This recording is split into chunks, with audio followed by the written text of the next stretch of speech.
Hello, and welcome to the Church of the Chair, where we celebrate all the things we do while seated. Today, we're hanging out and chat. I am your host, E, and I'm looking forward to talking to y'all. We're going to let people come in. I'm going to adjust lighting and whatnot. Let's see here. 2 people. Hello, whoever's here. I haven't done one of these in quite some time, so I'm looking forward to just hanging out with you guys. No topics for discussion. I do have some things in case chat goes slow that we can bring up. One of them is I've been reading through Harlan Ellison's bug. I don't want to say it. Well, we're past 30 seconds, but this is it. Bug, that word. Basically, why I'm not saying it is because like the first 30 seconds to a minute, if you cuss, they demonetize you, all that good stuff. Anyways, this is The Useless Wit and Wisdom of Harlan Ellison, edited by Arnie Fenmer. I'll be with you after my school running. Okay. All right, Haley. No problem. Hello, TNC. How you doing? Let's see here.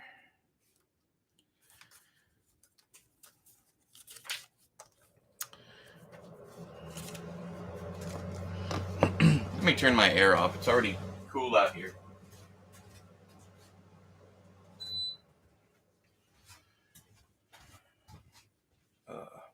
Oh, hang on. I need to go get my good mic. Be right back.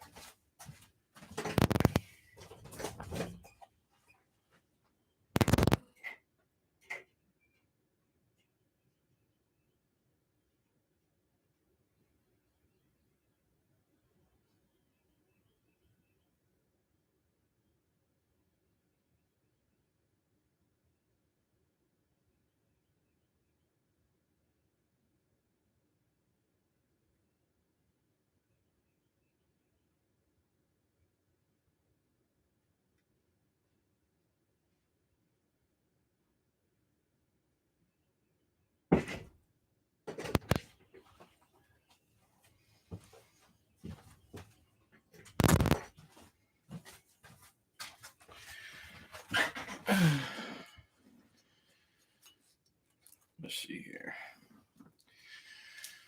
Let me get this connected. Hopefully it doesn't cause any issues.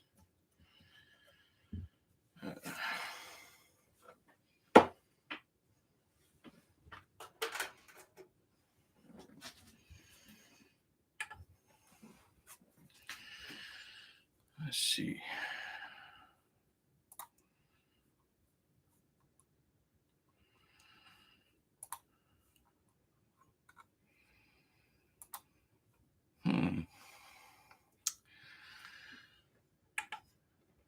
I don't know if this is going to work or not. It won't let me edit which mic I'm using. And hey, Book Dragon. Hi, Ed. Hi, Ed from the UK in my doggy daycare. You're saying your name's Ed? Let's see here.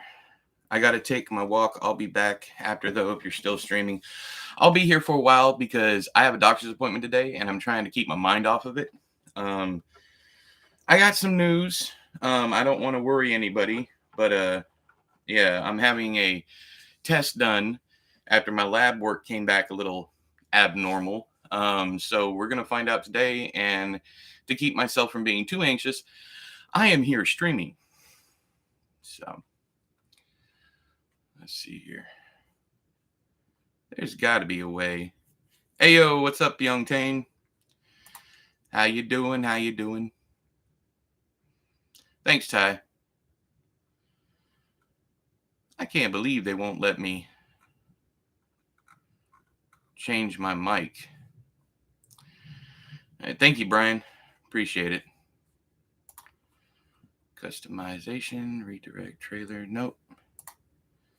Oh, well, if the sound is bad, I'm sorry. I'm using my camera mic. But anyways, like I was saying at the beginning, I'm going to be reading some of the stuff through this.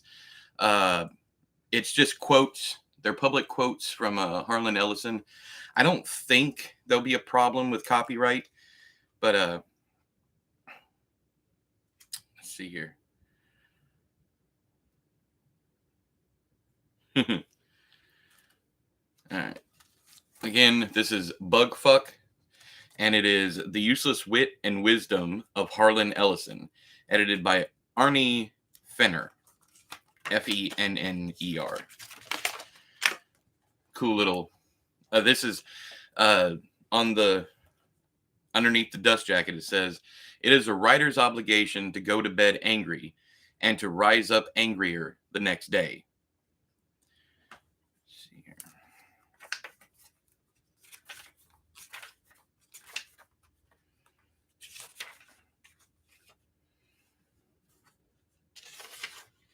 I really like this one.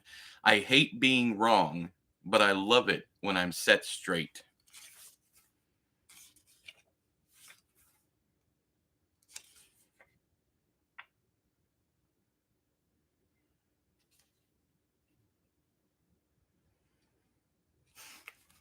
Here's another one, and this one is very topical. "Everyone has opinions. I have them, you have them, and we are told from the moment we open our eyes that everyone is entitled to his or her opinion."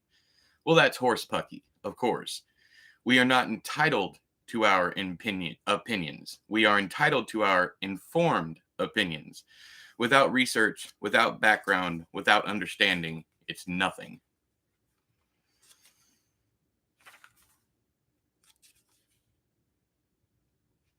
Ooh, this one's good. "The trick is not becoming a writer. The trick is staying a writer." Hey, J-Rod, how you doing?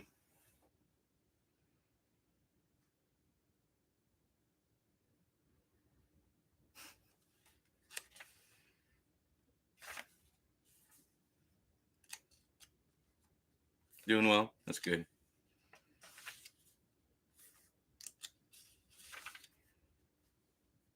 Yeah, I'm doing well. I was telling everybody before you got here, I'm trying to keep my mind off of a doctor's appointment today, because, and I'll update everybody once I get some concrete answers. I went to the doctor 2 weeks ago, and my lab results came back abnormal, elevated blood count without.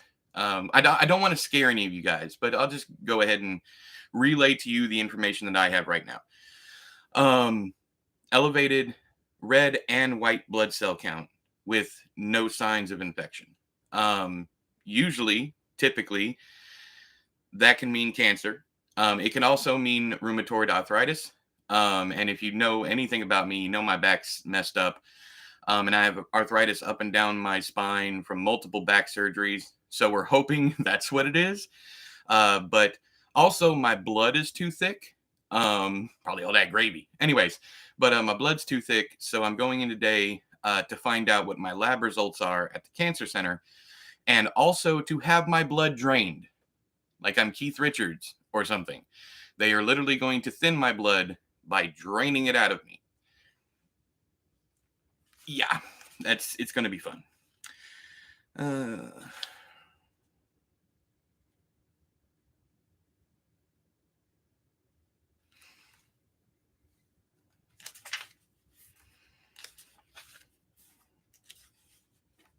Hey Zoe, how you doing?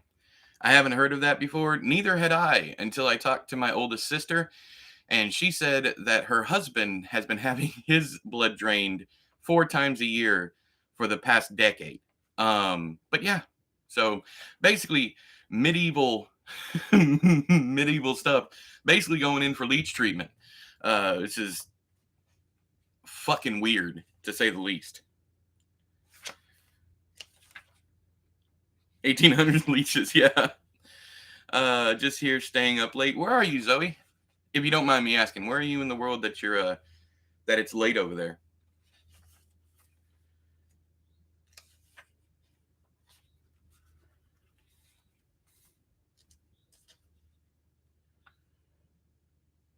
You just studied a bit of college exams? Cool.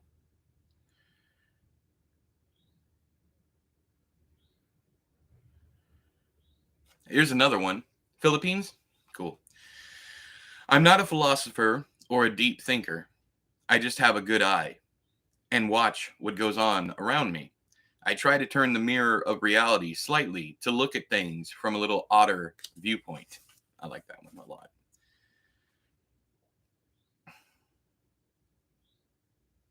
Ooh, okay. I am an this again. This is Harlan Ellison's Bugfuck. It's a book of quotes from him. A buddy of mine sent it to me, and I've been reading through it and noting the stuff that really speaks to me. So, and I'm reading a couple of those while people come in and start chatting and whatnot. Feel free to talk, ask questions, anything like that. Not poems. They're just quotes from either his interviews or his books. I am an adversary to my fans. I hate the word fans. So do I. To mean my readers. I'm their adversary. I'm not there to make them feel good. I am not there to win their approbation. I don't give a damn whether they love me. What I want is for the works to go at them and savage them. I want my work to come at them and attack them. I want my work to leave them with some feeling that they have been through an experience. Can you sell your Gamer Boy drawn blood after your appointment? I don't know what they're gonna do with it. But yeah, I doubt they're gonna give it away. I think they're just gonna dispose of it. Gamer Boy drawn blood. Yeah. Here's another one on the same note as the last one. I pay little attention to the audience. The worst thing a writer can do is give the audience what they want.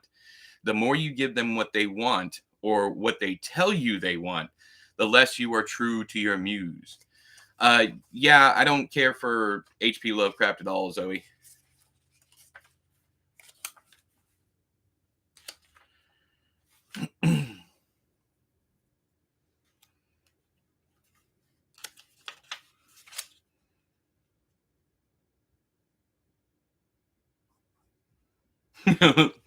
That's good, TNC. But I gotta delete your comment. We can't talk about those things. Uh, let's see here. Yeah, I appreciate it. I do. I just can't. I can't have references to the old name on the channel. I'm sorry.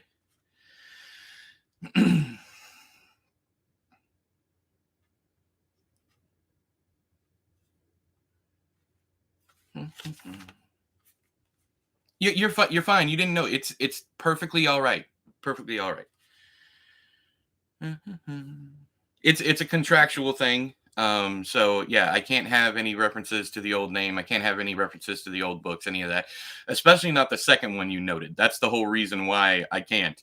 They don't the people I'm working with now do not want any association with that book in particular. And because the internet is what it is and these things do not go away, I must at least try to put distance between myself and those things. Yeah, E, just call me E. That's all you got to call me. That's what I go by in real life. My wife calls me E, or it's usually dad. Well, because we call each other mom and dad around the kids, of course. I call her baby. But if she calls me E, I know I'm in trouble, that kind of thing.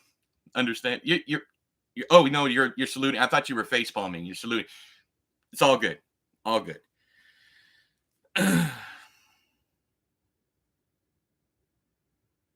I'm feeling this one this morning. You know you're getting old when, arising from deep in an armchair, you make the primordial, guttural sounds unspoken since the Ice Age, only by your grandmother.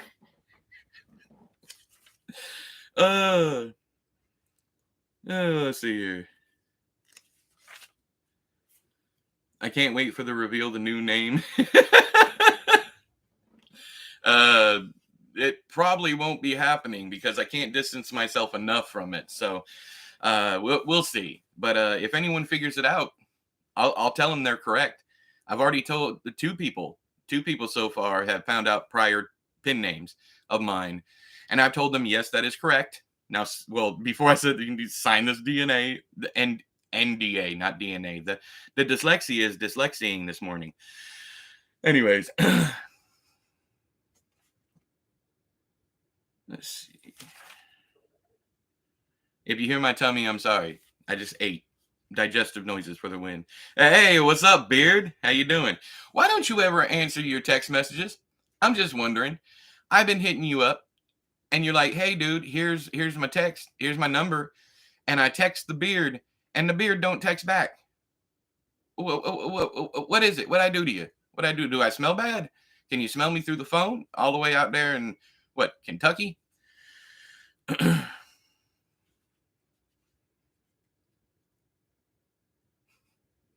I'm a supreme failure. No, you're not. But yeah, why don't you respond to your boy? Uh,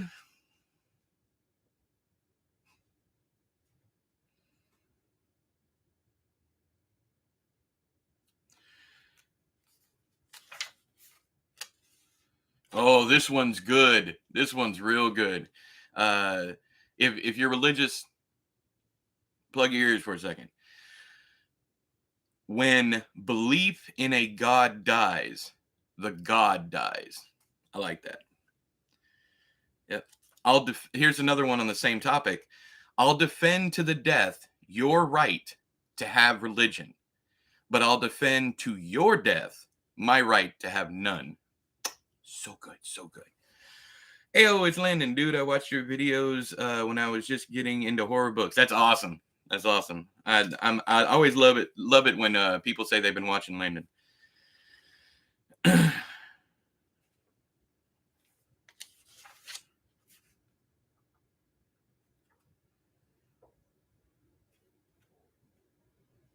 Yes. Here's another one I identify with. I talk about the things people have always talked about in stories: pain, hate, truth, courage, destiny, friendship, responsibility, growing old, growing up, falling in love, all of these things. What I try to write about are the darkest things in the soul, the mortal dreads. I try to go into those places in me that contain the cauldrons. I want to dig up the fire. I want to put it on paper. The closer I get to the burning core of my being, the things which are most painful to me, the better is my work. So good.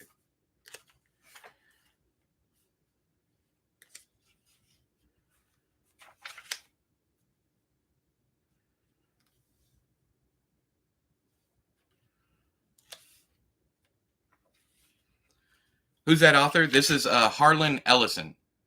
Sadly, he is no longer with us, but he was known in the writing community as a asshole, as a jerk, but to me and many other people, he was just very honest. And we're going to get to some other quotes from him that I really enjoy, that really speak to what kind of person he was. Hey, Zeely, how you doing?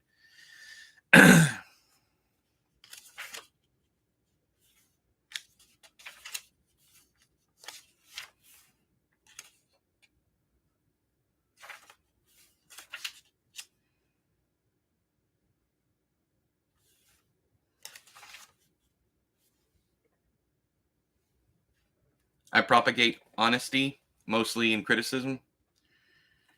Writers take tours in other people's lives. Hell yeah.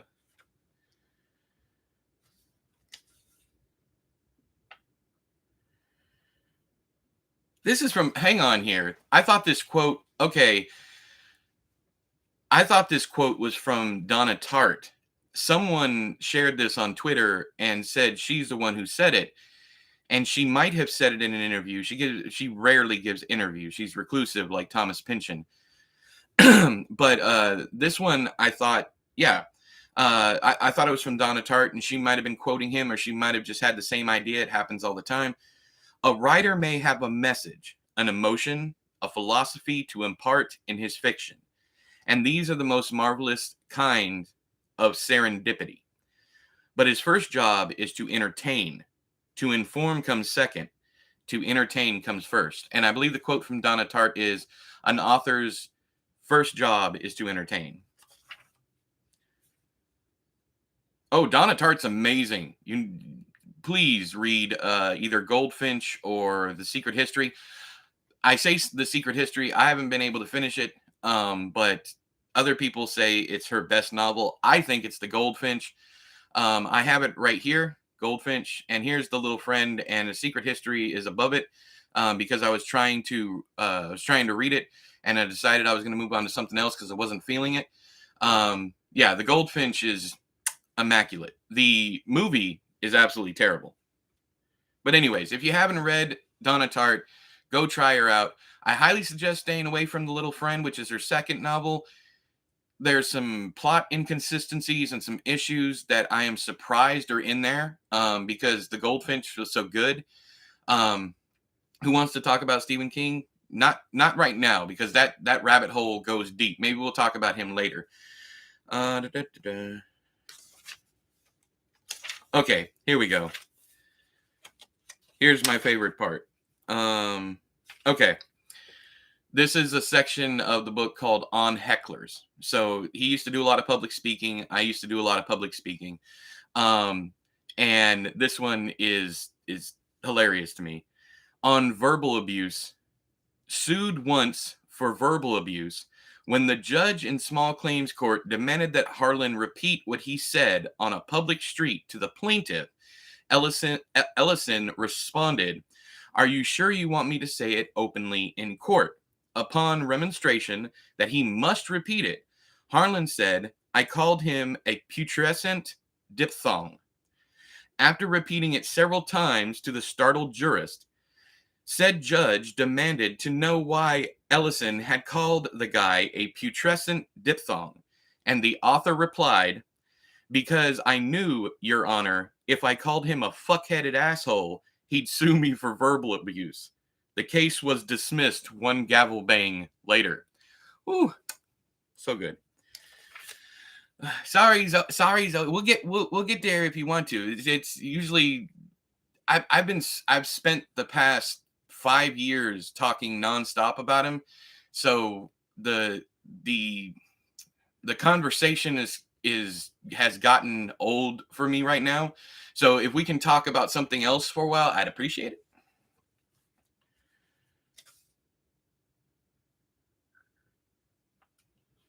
This is funny in a book of quotes, but I love the audacity of the editor of this, the one who put it all together, for keeping it.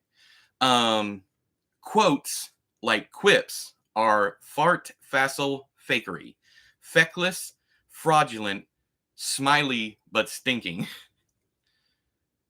Oh yeah, I've read quite a bit of Greg Iles, but I stopped reading him for personal reasons.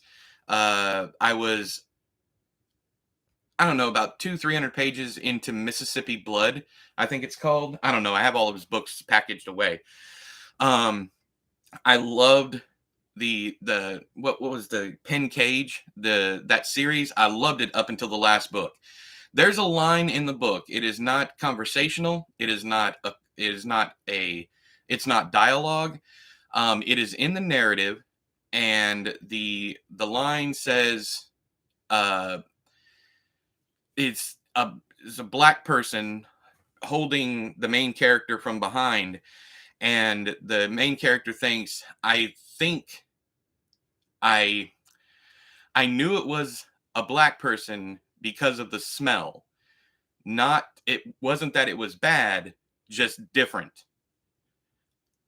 I stopped reading him after that. Why did I change my channel name? You can scroll all the way back to the beginning of the video if you want, but there's other videos up. I've talked about it many times. I changed the name because I can't use the old name anymore. I've been on hiatus from the horror books. I want to get back into them, and remember seeing your Clown in a Cornfield review. Did you ever get around to the second one? Was it any good? It was terrible. The first one was okay. It was 3 stars. The second one was just a rehash of Scream. It might as well have been Scream 6 or Scream 7 or whatever number they're on. So yeah, I stopped reading it. I was trying to read it for my 31 days of Halloween, and yeah, I was like, I don't want to put any negativity out there during this fun time of the month, or this fun month. And yeah, so that's really all I have to say about that.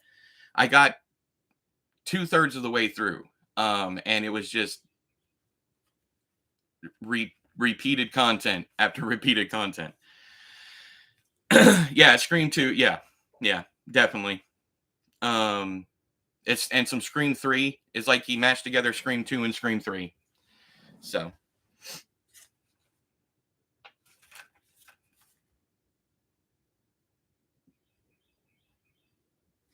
mhm.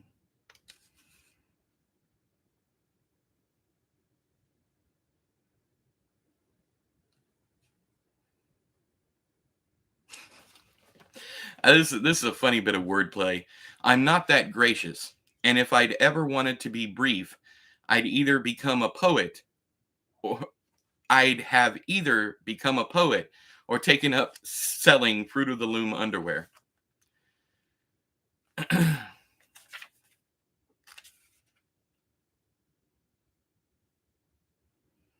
Chaos is when a man walks ahead, but his soul lags behind.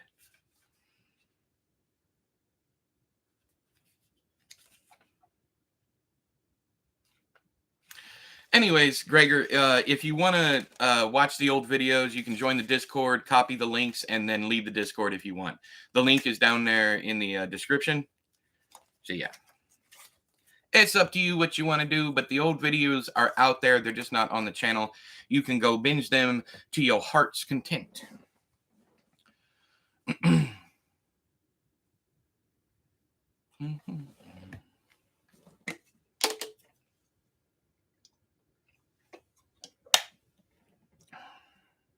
So, what's everybody reading? Anything good? Anything at all?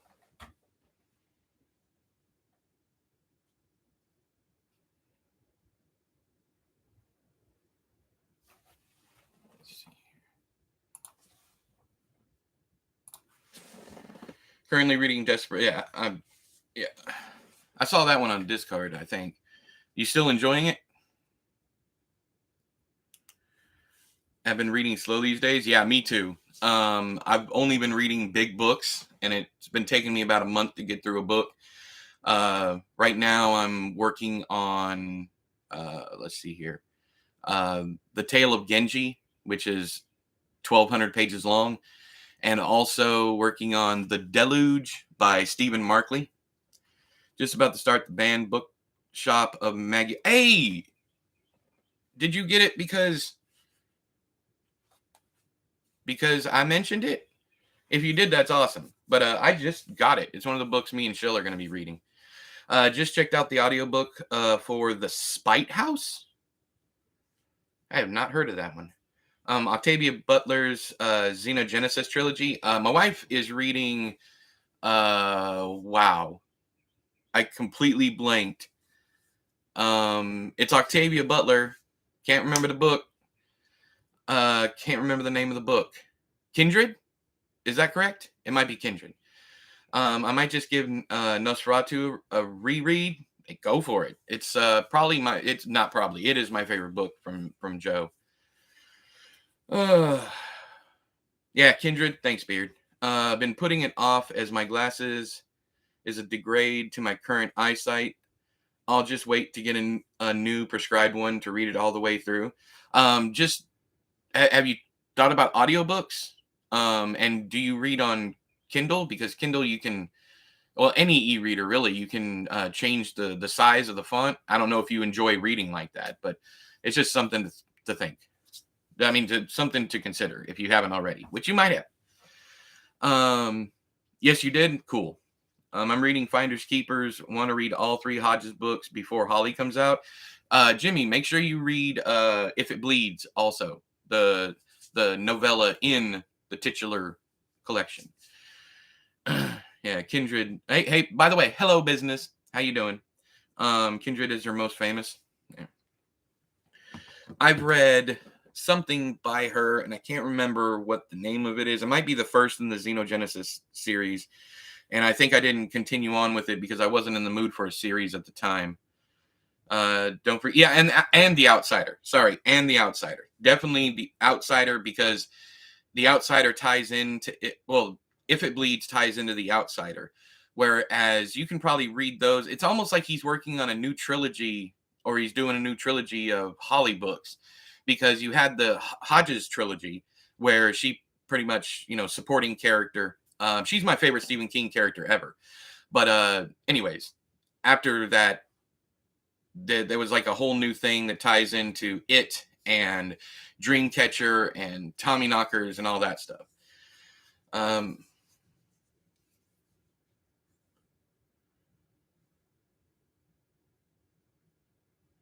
you want to read End of Watch soon or not? The first is the best. I would agree with that. Um, I think the entire trilogy as a whole is worth 5 stars, just the whole story arc. But the first book I gave 5 stars, and the next 2 books I gave 4 stars. And while you might be thinking, why don't you just give the whole thing 4 stars? Is because I love the experience of the entire thing when put together. It's like the Dark Tower. The Dark Tower series has 2 of my least favorite Stephen King books of all time in it. But I still give the entire series 5 stars. Yeah, I got tricked into talking about Stephen King. It happens, but there's no other conversation, so it's fine. Let's see here. So he's expanding. Oh, hang on. I haven't read much of King, but read The Outsider. So he's expanding this. Well, uh, I'm pretty sure he just fell in love with the character of Holly. And while she's a supporting character in The Outsider, once again a supporting character, she becomes the main character of If It Bleeds. And then, of course, we're getting Holly, which is going to be a full novel just from Holly.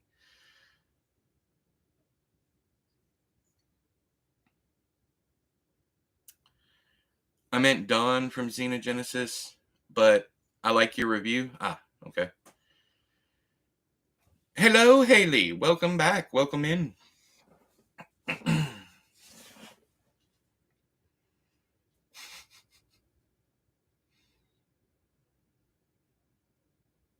I'm a, I am, I'm a bit confused about the whole Holly book and my thoughts. I'm super excited for it. Favorite character, getting her own novel, 460 some odd pages, absolutely fantastic. But Stephen King tweeted something, and then later on he deleted the tweet. And the tweet was, my next book, and this was before Fairy Tale, okay? My next book will be about COVID, and it's a very long book. Not those words exactly, but that's what he tweeted out. And then I was hoping we were going to get 1,000-page book. I don't know if he got pushback or he got worried or if the publisher got worried that it was about COVID. I have no idea, but a big book suddenly turned into 464 pages. And with Stephen King is saying he wrote a big book, it's probably over 800 pages. So yeah, I'm a bit worried because that book went away for a year, and then Fairy Tale came out because he said he wanted to. He even says in the afterword he wanted to give people something happy, something wholesome kind of deal. And so that's what he did. He did Fairy Tale, that definitely has a happy ending. And then all of a sudden we hear about Holly, and Holly is less than 500 pages. It's his shortest novel in probably a decade. Yeah, ever since, let's see here, Revival's 400 pages, and it was published in 2014. So yeah, it's been a decade since we got a 400-page Stephen King book, because The Outsider, The Institute, Billy Summers, Fairy Tale, they're all over 500 pages.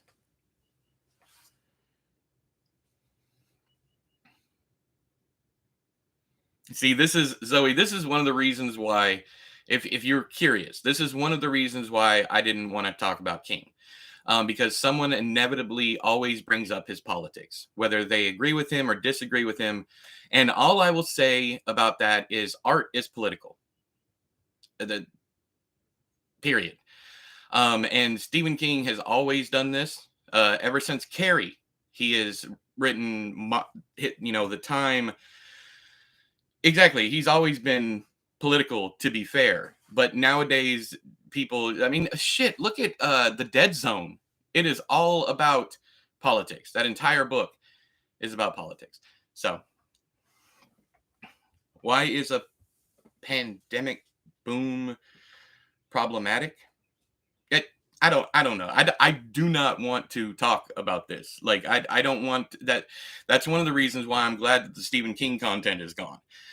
Because no one cared about how good the book was. All they cared about, and the vocal majority, were people complaining about his Twitter stuff, his politics, and whatever. I could give a shit less whether I agree with him or don't agree with him. I could care less. I enjoy the books. Because people were very vocal, people were very vocal in that thread saying that they weren't going to read it. Don't start shoving this down our throat. And people don't like history, I guess. I mean, it's imagine writing a novel, set during the Spanish flu or set during any health crisis and not mentioning that health crisis. It seems, I don't know. Yeah, I just want to read the books. Don't want to incline and relate to the actual stuff. That's fine. But once again, you brought it up. And that's what happens constantly. Everything, like, I posted my review of Billy Summers, and like, I would say at least a third of the comments were talking about, I can't stand his politics, so I don't read him anymore. Yet you came and watched the review for the book. I don't understand.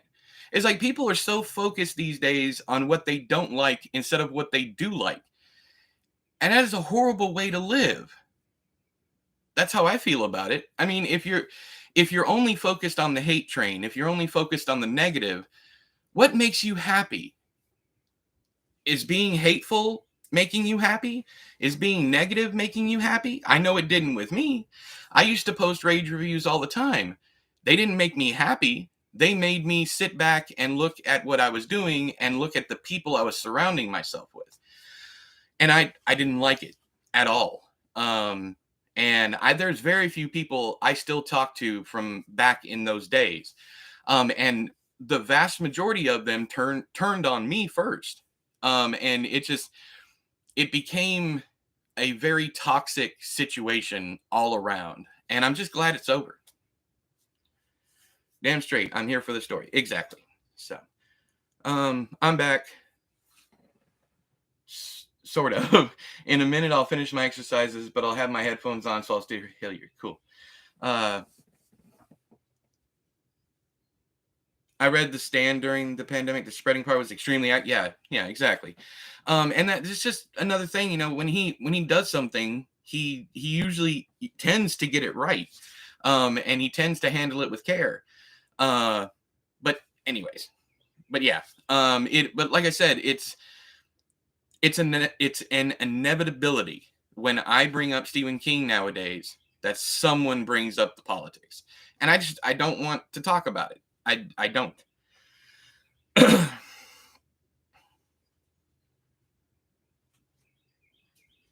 Oh, I got a funny story about The Stand. So my mom bought and read The Stand the day it came out. Didn't read the whole thing, but the day it came out. And she was a nurse for 40 years before she finally retired, and then she started teaching. But she was reading The Stand right when there was a massive flu outbreak in our city. So she the cut one, because the uncut one didn't come out until the 90s. So we're talking, the original one.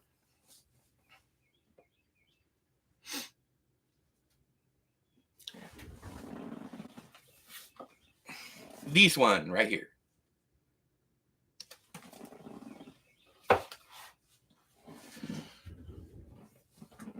Whoa, that's too early? What do you mean too early? Most people, I don't know if this is what you're saying or not, but most people prefer the original version of The Stand to the uncut version, I don't, all except for, well, okay, I do prefer it, but I would rather read the uncut version because of the kid and Trash Can Man. That scene is one of the most horrific things Stephen King has ever written. And I really, really enjoyed that section. I don't know if enjoy is the right word, but it made me, it caused a severe emotional response in me. I only read the uncut one, a bit of a slog, but was so good. Yeah, the middle section where the rebuilding is probably, I hate to say this is one of my least favorite things I've ever read from Stephen King. I'd give the rebuilding in Boulder probably a 1-star review. It is so boring. I don't care about the meetings. I don't care about the selectmen. I don't care about any of that stuff. I still have to read The Stand, but I do have the uncut version. Yeah, I mean that's his preferred version. That's the one he wants everybody to read, which is why the edited version is now. But I do find it funny that the only reason they made him cut the book was because the printing presses at that time could not print like that unless it was a medical text or whatever, and then they would have had to charge hundreds of dollars for it to be able to print something over that size. And they didn't. Another interesting fact is so this is,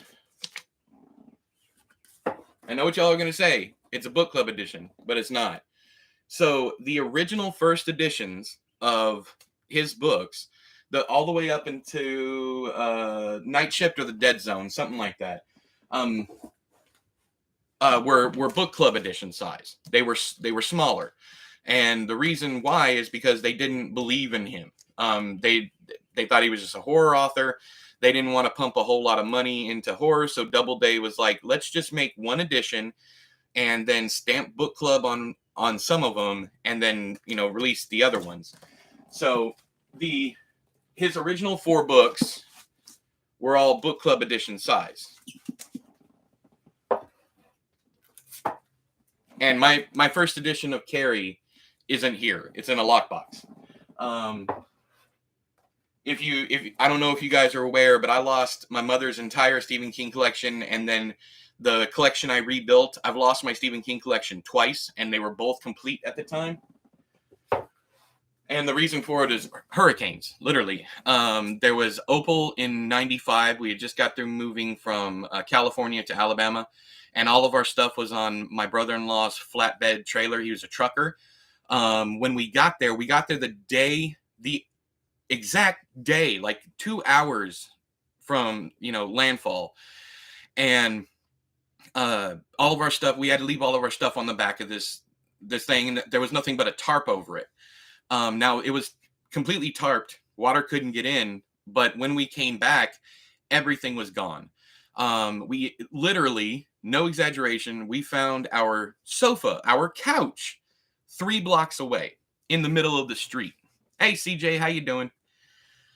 +1 for the Boulder rebuilding. I've just been reading up on some nonfiction books lately. That's cool. I like reading. I probably read 1 or 2 nonfiction books a year, unless I'm researching a project I know nothing about, like I did last year. And I probably read 6 or 7. I couldn't get through The Stand. I wanted to. I loved the first half, then I lost yeah, that usually happens. But anyways, and then I always get these 2 confused, but I think it was around 2099, 2000, like that, something like that. Ivan or Igor came straight up the butt crack of Alabama, and I was living in Montgomery. And while the hurricane didn't do much damage here, it did cause some flooding. And all of my books, I was in between places staying with my sister, and all of my books were boxed up in a storage unit. The storage unit flooded, and the only survivors from that is my original, I don't know where they are, but my original Green Mile novellas. That's the only thing that survived from that time. Hang on. Here we go. So these are the exact ones that my mother bought. And the only reason these didn't get destroyed in Opal is because they were literally in the car because my mom was rereading them. So But she would go down to Lucky's in a she would go down to Lucky's in, what was it?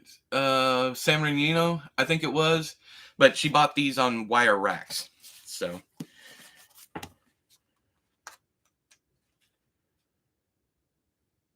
yeah, that's cool. That's very cool. Man, these bring back so many memories. Going to the store and getting these is amazing.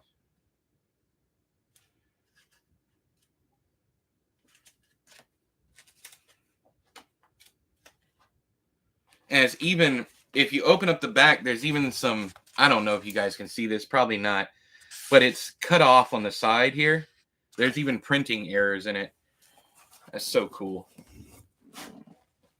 You know what? Hang on a second. I might be having a Mandela effect, because now I'm remembering her reading Insomnia while we were driving out.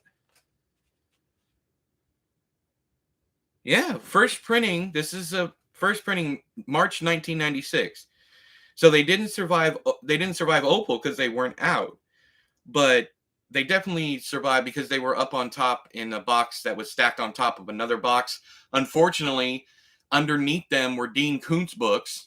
So, I mean, had I put the Stephen King stuff up higher, I was probably worried about it falling over or whatever. Had I put the stuff up higher, it'd have been fine. But no, the Dean Koontz books made it. I have all my original Dean Koontz books. Fuck.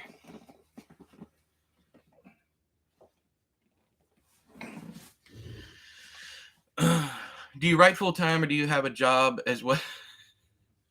I love this question, and I'm only laughing because like it almost feels like the way you word it is almost like, do you write full time or do you have a real job? I know that's not what you meant, but that's why I was laughing, to clarify. Yes, I write full time, but writing is not the only thing that I do. I do graphic design. Now, okay, let me also say this. If everything else went away and it was just the writing, yes, I could support my family just off the writing. But it is I make just enough money to do that. So all the other stuff is fun money. YouTube revenue, super chats. Let's see here. Patreon goes to producing the books. By the way, the Patreon is dying. I'm just waiting for everyone to cancel their pledges. But let's see here. My graphic design work. But yeah, I'm trying to think if there's anything else. Yeah, that's how I mean, I supplement, I guess, so that we can do things and have fun with the YouTube money, with my graphic design work, all that stuff.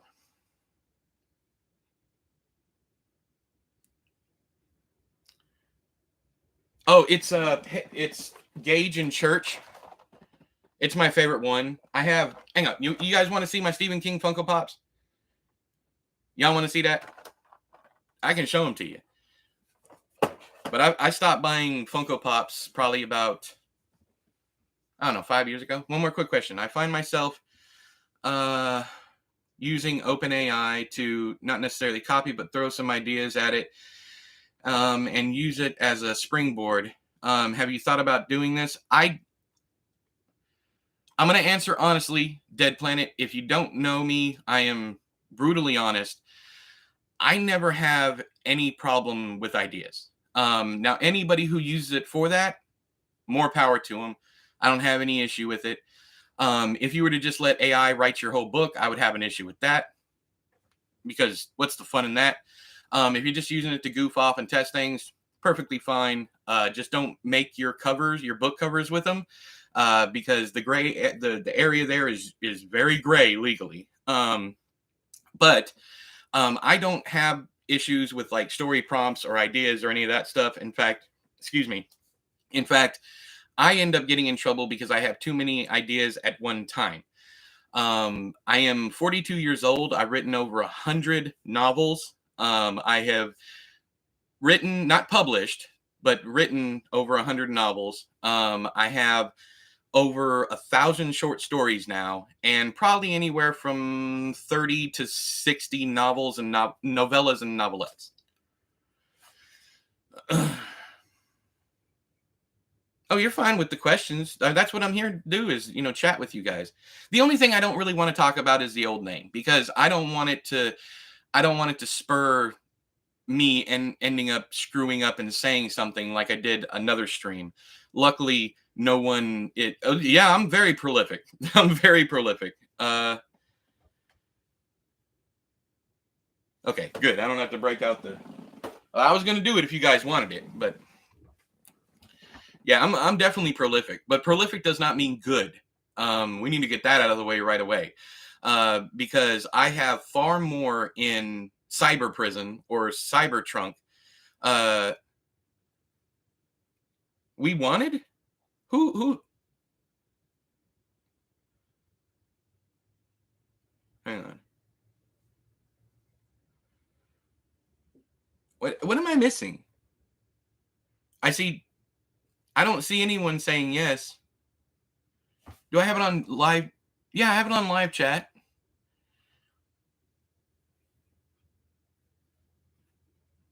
I see. Yes, it is. Haley and me wanted to see the. Oh, I'm sorry, business. I don't know what happened, but I do not see you say anything.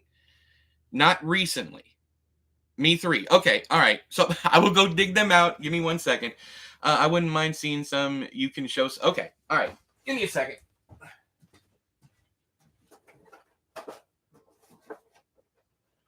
Actually, I don't have to dig them out at all. They're right over here. I got some in a bag because I put them all away. Okay. But I was collecting them for a long time until I realized that I was just wasting money. Okay. This is an FYE exclusive. It's Stephen King with Molly, aka the Thing of Evil. And yes, that's literally what he calls her. So it's Stephen King with his corgi. I like this one. I like them all, to be honest, but yeah. And then we have the It edition of The Shopkeeper. So it's him with his coffee and his little book over here. Yeah. I keep these in the boxes because these are the limited edition ones. I bought some It ones and I've got a Chucky. Cool. Very cool. So we got that.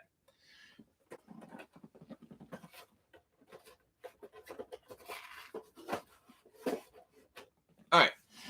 Next up, and this one is insanely cool. This is a Barnes & Noble exclusive. It's Stephen King. He's got a book, but he's also covered in blood like Carrie. Very cool. I like this one very, very much. And I actually, I give credit to Michael Patrick Hicks. He's an author. If you guys haven't read him, he's really good. Good friend of mine. He like rage tweeted at Funko Pop and was like got this bandwagon going, just begging them for Stephen King Funko Pops. And literally the next year, they finally came out with it. Now, was he the only one asking for them? No, but he got, I from what I could see, he got the most likes and retweets and everything. So I credit him for doing this. That was the books.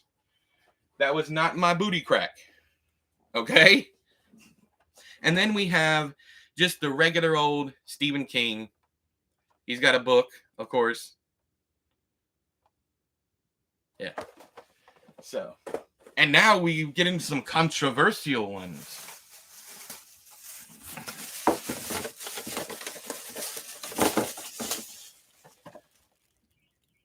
The Gunslinger movie, well, the Dark Tower movie. Yes, he's not in here. He's in here.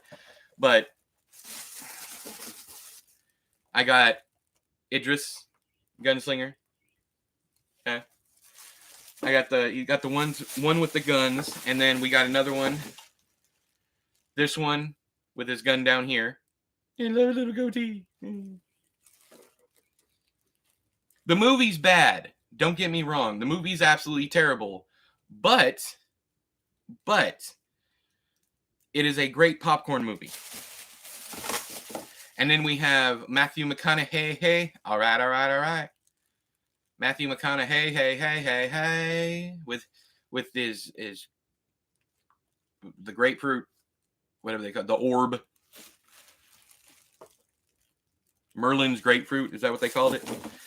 Idris Elba is Roland the Gunslinger ain't bad. No, I thought he did a serviceable job. It was just a bad movie, and McConaughey did a pretty bad job as Randall Flagg, if I'm honest. We got Carrie with the blood. These are all the ones I opened because there's absolutely no point in. I got a little panda. It's a little panda with the flower. This was a gift from my oldest, so I keep everything my kids give me. All right, we got Danny Torrance with the lipstick and a knife to stab you with.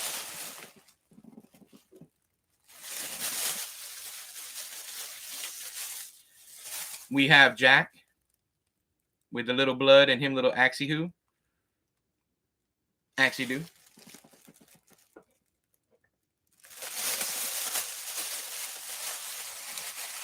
It's my magic bag. Then we have Wendy with a knife, also to stab you with.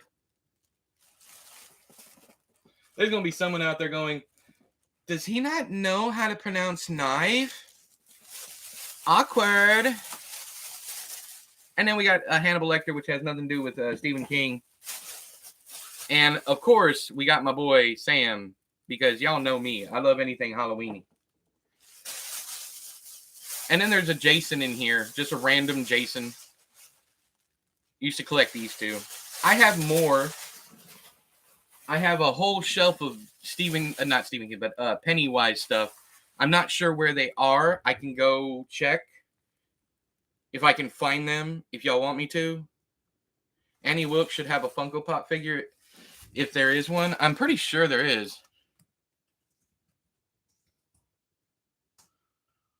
Oh, yeah, there is. Yeah, there's already. Yes, please. All right. Give me a second. Let me go try and find them.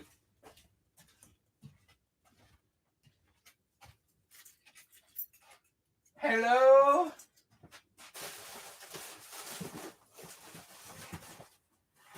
Hello?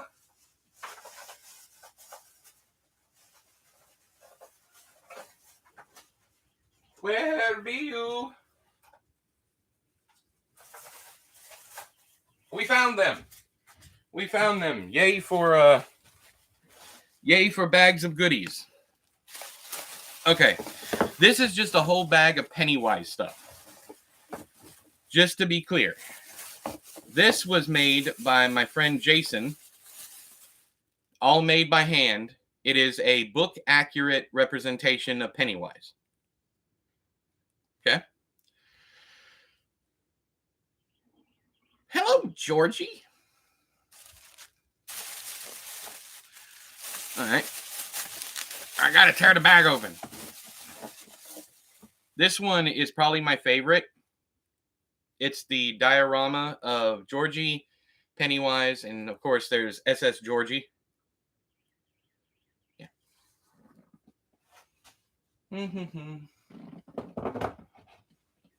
I'm running out of space. Hey, good morning, Chad. How you doing, brother? Okay. I'm going to save certain ones because they are limited.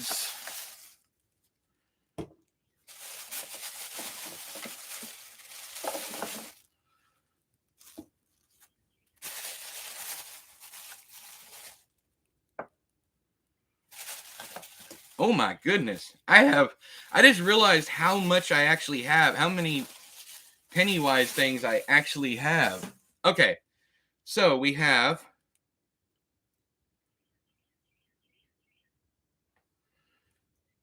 it won't stay up. That's what he said. There's I think this is a Neko figure. Hush, tummy. Digestive noises for the win, am I right? Let's see here. Anyways, him balloon is lamp. Oh, and also this came with detachable heads, so you can change the heads on them. All right, and then we have won't float. That's good one. Good one. All right. We have this one. Comes with a little stand. Trying to get the light on it. These figures are so dark. Anyways, you got that one? Okay. And now for the rest of the Funko Pops. We have the 90s version, the Tim Curry OG Pennywise.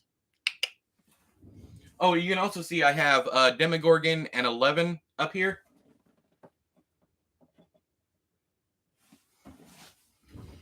Then we have the non-variant, the one that no. Yeah, this is the non-variant.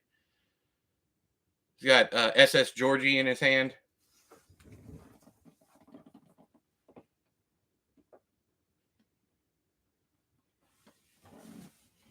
Okay. Next up, probably my favorite scene in the It 2017, or is it? Anyways, whenever the first one came out, Pennywise with the hair blowing. Mr. Potato Head Pennywise. 17? Yeah, I thought so. So the hair blowing.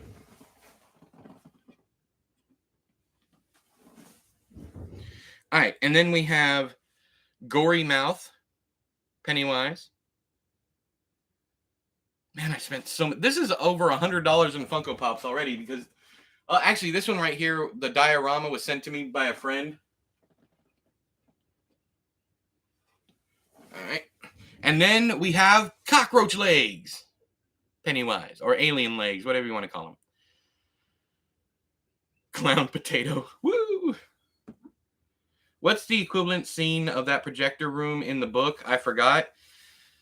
The pages flipping in the book, because Bill is flipping through pages, and it starts flipping by itself, and then it starts bleeding, I believe. It's also in the 90s movie.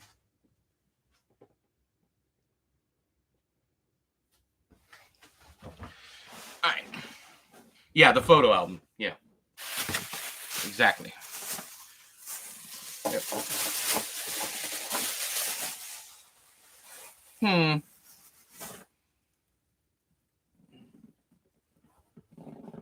Let's get you right there.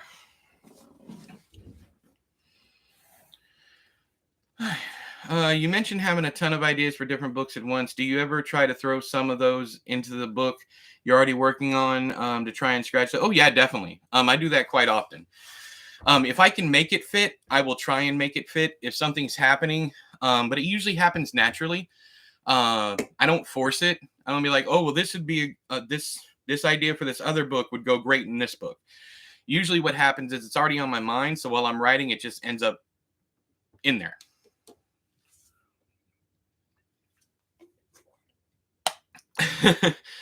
Oh my God, Chad, I want a Mr. Potato Clown Demon.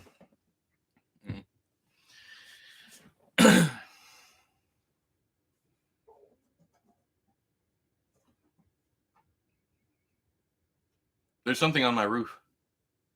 Famous last words. There's something on my roof.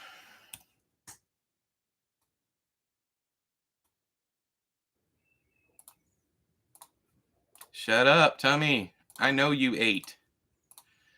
Digest your food in silence. I am an aspiring writer. For now, I just have to outline for the book I'm planning, mostly inspired by The Stand, but few characters. Oh, good luck with it. Did you see Scream 6? My local... No, we don't go to movies anymore. I live in rural Alabama, and let's just say no, and almost nobody has any concept of personal space. And with my kids are very susceptible to diseases, so we don't go to the movie theaters around here. That's just our own thing. So I haven't been in the movies since Batman came out. What is it? The one with the Batman, the one with our bats. We went to that. That's the last movie we saw in the movie theaters. I think I got censored. Why did you get censored, Chad? What happened? Tell me, be like Rolio. I'm planning to get back into writing. I miss it. Yeah. How is the Resident Evil 4 playthrough going? It's going well. I think I'm about halfway through it. I don't know. But yeah, I'm enjoying it, but my review is going to be pretty critical because there are whole sections that either they removed or they changed that I do not like and do not care for. I said Mr. Potato Head could come up with attachable spider limbs, extra mouths, and posable small children you can stuff in his body where they can. Oh no, Chad. Oh, oh. Hey Tim, how you doing? We call those things in the roofs tick-ticks. It's our own folklore monsters in our. I've seen a considerable amount of Filipino horror, so I knew about that. Also, I just love cryptids and creatures and things like that. So I was aware, but that's very cool. Let's see here. Understandable. I only go to cinema if there's something I'm really dead set on. Yeah. I haven't seen. Well, of course, I haven't seen the new John Wick because it's not in. We haven't gone to the theater, but anyways, but I've seen the first three and I love them. Interested to hear that. I'm close to going to the castle. If you played the original, and all I will say is the part with the two Garradors, the blind Wolverine motherfuckers, be ready to rage. Also, chapter 14 or 15, the one with the helicopter, made me rage quit at one point in time. I went back to it, but anyways, I'm playing another playthrough that I have already finished. And people probably caught that by now because I knew where I was going in the last stream. I've already finished the game, but I'm still doing a first playthrough on stream because I started it on stream. But I'm doing that for my review to capture footage for that. So cool that you knew those. I try to learn as much as I can about other cultures and other places outside of the U.S. Because I find this place so god awful boring. It has nothing to do with it has nothing to do with me trying to look good. It's literally I find America boring as fuck. I've lived here all my life. I've only been out of the country twice for very, very short periods of time.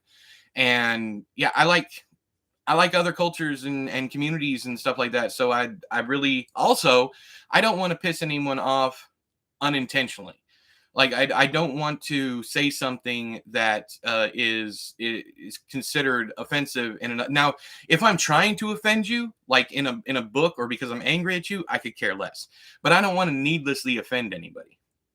Variety is the spice of life. Exactly. Last I've seen in cinema is a horror movie about Facebook mods. What? I love cryptids as well, man. I've been collecting a lot of Lorn Coleman's. Lorn Coleman. He's written a lot of good cryptid books. Have you read Hunter Shea? If you like horror and cryptids, Hunter Shea is the person you need to be reading. Please tell me you have, because if not, yeah. I only go to the movies every December. That's when we have most film festivals for our local movies. That's cool. That's cool. I would love to go to one of those. Absolutely. Because Korean horror, Japanese horror, Swedish horror, and Filipino horror, and let's see here, probably also Spanish horror. That's my top 5 horror, period. Yeah, I love cryptids, mythical creatures. Me too. I've read They Rise by Hunter Shea and loved it. I've been wanting to read more by him. Oh, he's fantastic. He is just so much fun. If you want something that, just is just all about fun, monster features, Hunter, I don't think you can get any better than Hunter Shea and maybe Paul E. Cooley. Paul E. Cooley did the Black series, and several other ones. There's the Derelict Saga, all different kinds of stuff, but Paul E. Cooley is amazing too. Yeah, it seems funny when I say it that way, but it deals with psychological trauma of Facebook mods have to. Oh, that's interesting. I love psychological trauma stories, like real life or fake or whatever. That's yeah. I've read Hunter Shea. Yeah, I like De-Evolution by Max. I got that one sitting right over here. And I can't wait to see the movie they make of it. Yeah. I'm sure it'll be good. Um, World War Z was a good book. I have not read De-Evolution yet, but like I said, I got it sitting over here on my shelf. I definitely want to read it at some point. It's my space is starting to feel lived in again. This is amazing. I really, really love my new setup, guys. Also, speaking of a new setup, I got to get out of this chair for like 10, 15 minutes. So if y'all want to hang out, that's fine. If not, you can go, whatever. I find the World War Z more better. The movie better than the book. I see where you're coming from. I don't agree with you, but I see where you're coming from. Hunter is great. Creature is far more than just yes, exactly. In fact, I have. Hang on.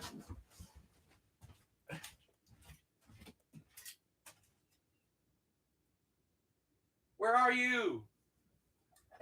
Hello? Where are you at? You old dirty bastard. Where's my hardcover? Are you kidding me? Hang on, y'all.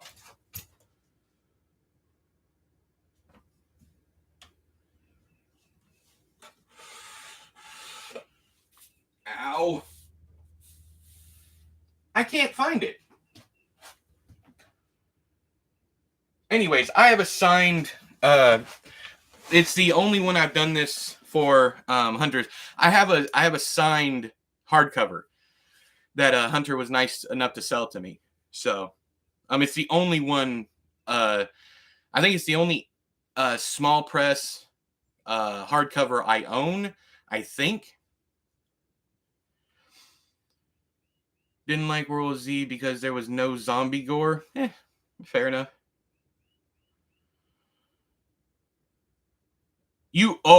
Ty, you need to read you especially need to read Creature. First, it's Sasquatch related. Second, there's a lot of invisible pain and stuff like that in that, but you need to read it. The book doesn't have enough gore. I got you. All right, I need to go take a break. Chat, of course, chat gets busy right when I need to take a break, but I need to take a break. Y'all be nice to each other. Uh, Duly noted. Yeah, you must read it. I promise you, Ty.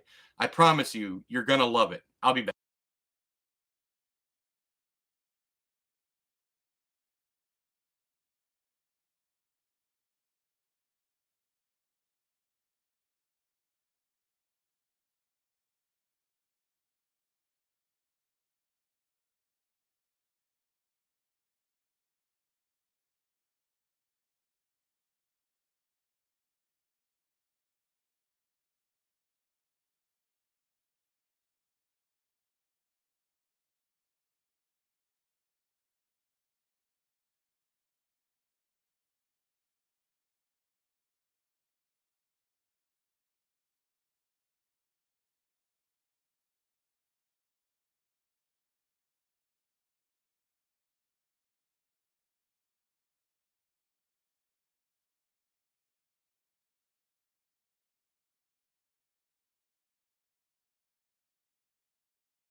All right, we back. Can y'all hear me?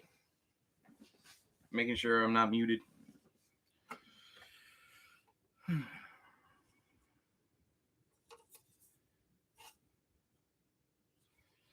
Sorry, I was looking at something. So I have this Darth Vader thing, and there's a hole in it. So I've seen enough horror movies and read enough horror novels that I'm not going to put my finger in here. But I'm wondering, what's the hole for?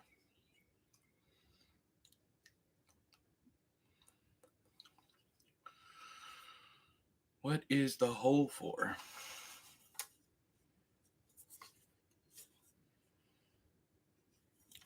There's a hinge back here.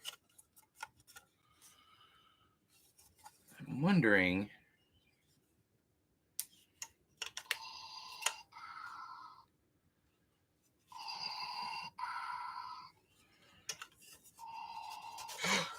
Okay.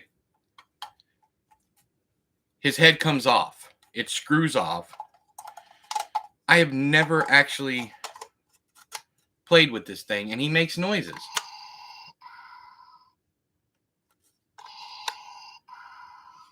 What's the hole for? I guess it's a candy dispenser. Lord Helmet. Nice reference. Nice reference. If you don't get that reference, we probably can't be friends. Just kidding. Well, that's cool. I mean, he's dusty as shit. I ain't gonna put anything in there, but it also has like this little mechanism right here. And I'm wondering what the mechanism does. It doesn't push down, but it does push backward to open up a hole. So if I put on there, I don't know what he does. Hello again, Zoe.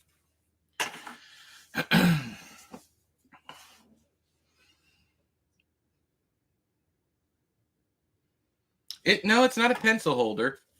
It's I think what it is it's a candy dispenser. I think you put no, it's not a sharpener. I think you put the because there's no way to empty it out.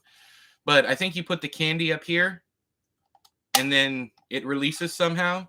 Cenobite Summoner. Yeah, I just there's gonna be chains any second now, Brian. Psh, psh, psh. Anyways, I am bothered that I can't find my copy of Creature.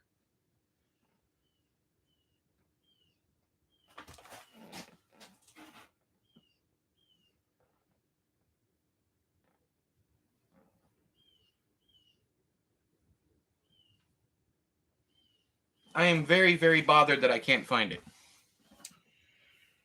Beyond upset. And that's going to bother me until I find it. There it is.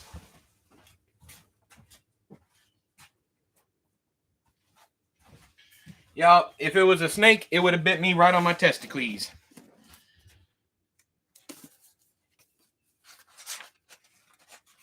And it says, E, keep kicking ass and taking names, Hunter Shea. If you end up reading this, Ty especially, if you end up reading this, make sure you read the afterword. Make sure you read it. Make sure you read it.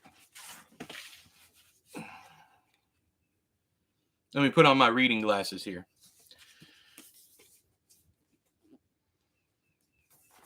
You always read them anyways? Cool. All right. Even the dedication gets me choked up.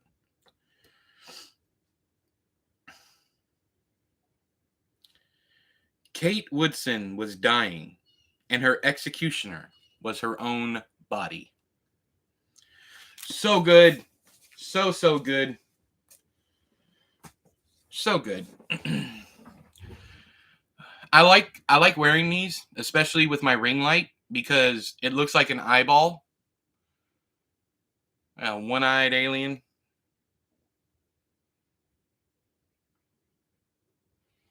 I see you.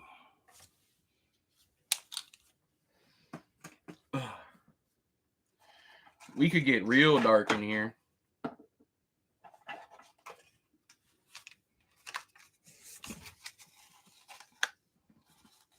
Look at the pube beard does not look good with this thing on. Yeah, those glasses. I got those glasses in Roswell, New Mexico, for obvious reasons. I mean, sometimes I skim the afterward. Depends. Yeah, I got you. This is definitely one that you want to read. It's very heartfelt. And I listened to the audiobook, and I don't believe the afterword is in the audiobook. And everybody's like, "Did you read the afterword?" I was like, "No." So I approached Hunter. I was like, "Do you have a signed copy sitting around?" And he's like, "Yeah, I got a fresh stock in." So bought it off of him. Yeah, I have it in paperback. Oh, I'm sure it's going to be in the paperback.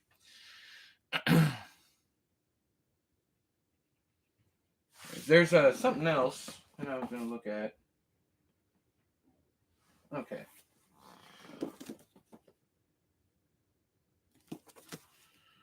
Horror 100 best books.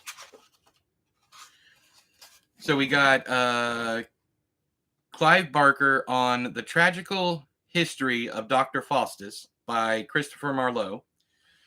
John Blackburn on The Tragedy of Macbeth by William Shakespeare.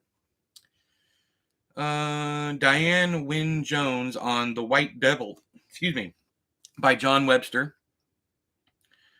Scott Bradford on Caleb Williams by William Goldwyn.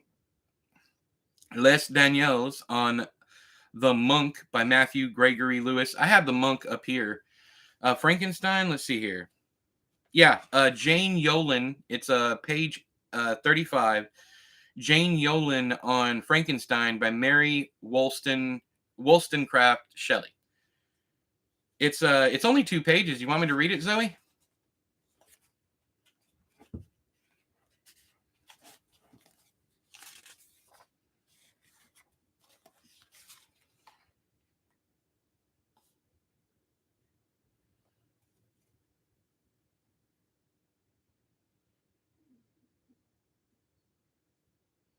Maybe pass. That's fine. That's fine.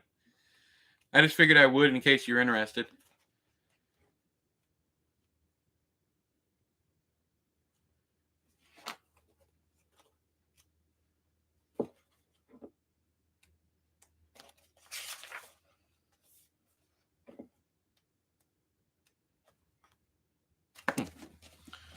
You could read Charlie the Choo Choo. Hey, Brad, how you doing? I've done that before. I need to clip it and post it to the channel.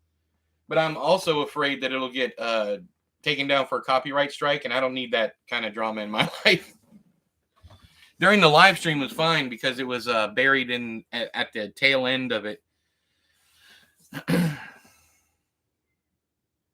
Oh, still got 2 hours before I can leave for my appointment.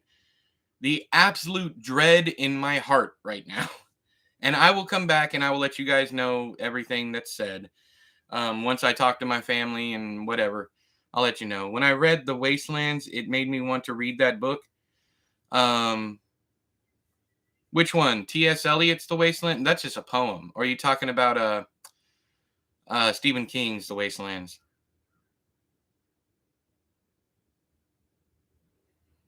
I wish you all. Thank you. Yeah, the Dark Tower book. Yeah. I got it right there. It is right there. Right there. Here's a funny story for you. So you know in my my old King videos, you know I always have the King books behind me. There was a book that was constantly roaming the shelves. In every single video, it would be in a different place, and it was the only book out of order, other than the Dark Tower series, because I have them all up on my shelf over here, as you can see. But there was one book constantly roaming the shelves, and only 2 people in the entire 5 years I did that series, only 2 people caught what book it was. Does anybody here know what book it was?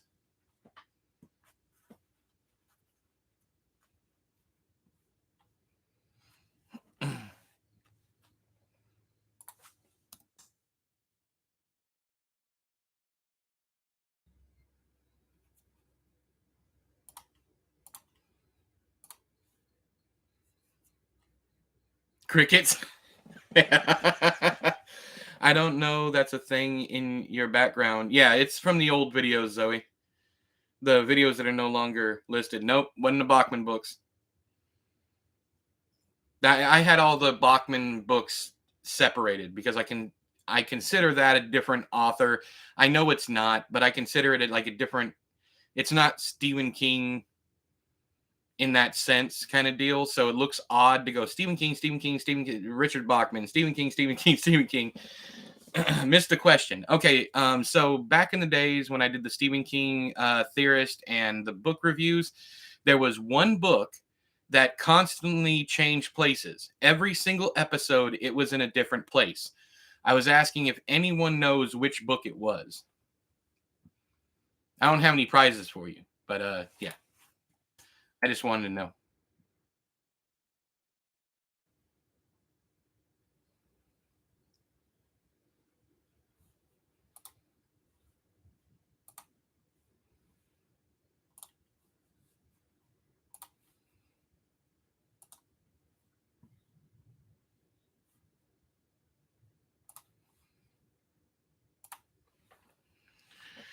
Nope, it wasn't Wendy. I imagine it might be it. No, no. It's not a book. People would notice that one. It is definitely a book that nobody would pay much attention to, which is funny because the spine is quite bright. So nope, not on writing. But yeah, it was funny because only the two comments I got was one person asking me why it was always out of order. It was never in the place it should be. And then the other one was it drives me absolutely insane that you always have this book in the wrong place. And I thought that was hilarious. The Dead Zone, no. Dead Zone was always where it's supposed to be. So, and the Dead Zone is dark. It's got a black spine with gold lettering. But anyways, I was just wondering if anybody knew, like if they knew. I mean, you guys can guess and guess and guess. You'll eventually get it right. But I was wondering if anybody actually knew which book it was. And hello, Sigmeyer. Sigmeyer. Is that a Dark Souls reference? Maybe, maybe not. I don't know.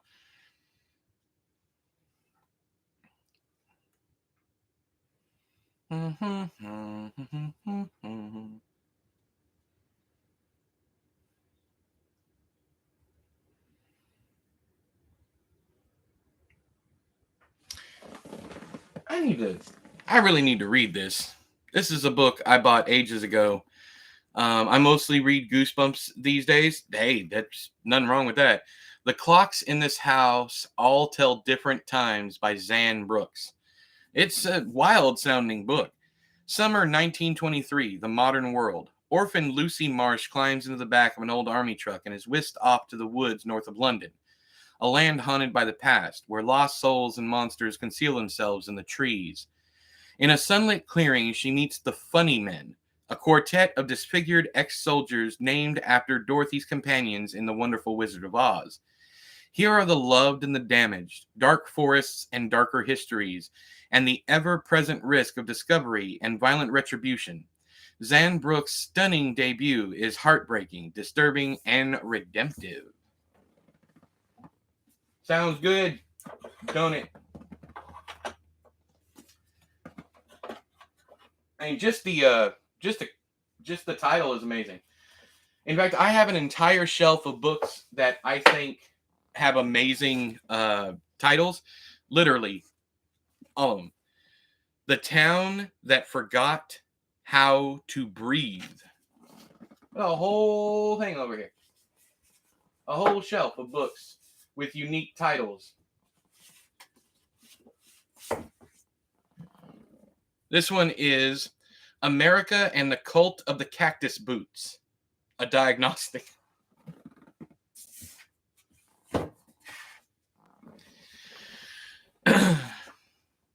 Today we're getting an approved copy of a children's book I wrote and illustrated with the wife called Where Is My Cat Tonight?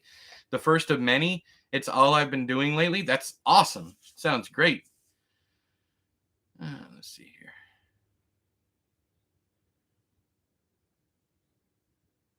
Yes, Sigmeyer, it's just after sunset. But like I said, you guys would eventually guess.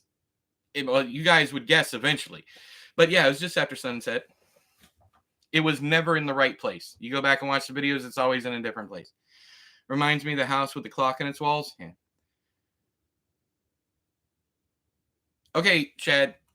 Thank you, but I can't have any references to that, so I gotta take it out. I hope you enjoy it. I remember your comment on Sadie's review. It's like sounds like an instant extreme horror classic or something like that. But did the book move on its own? Which one? Did it? Did it?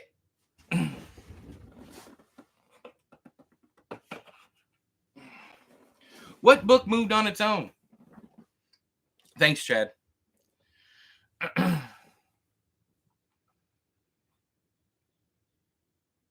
Do we have movement in the crib?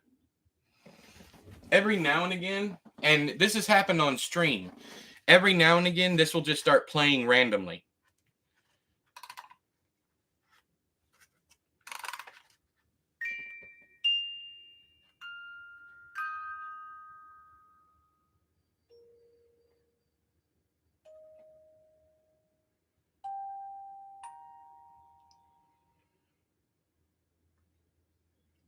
It's happened on stream, Ty. I think it happened either game night or something like that. I hate those sounds at night. Did it get louder when I set it down farther away from the...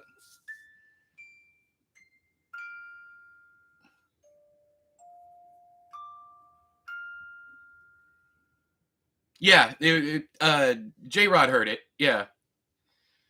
That room looks cozy. It is. Yeah. And it's not the whole room. It's just the set, I guess it would be. But yeah, I feel so at home here. I wanted to build something that made me feel cozy and comfortable, and and when I read, I literally sit in this chair and I sit here and read surrounded by my favorite books. All the books you see are either by my favorite authors or they are my favorite hang on, I had a bug in my head.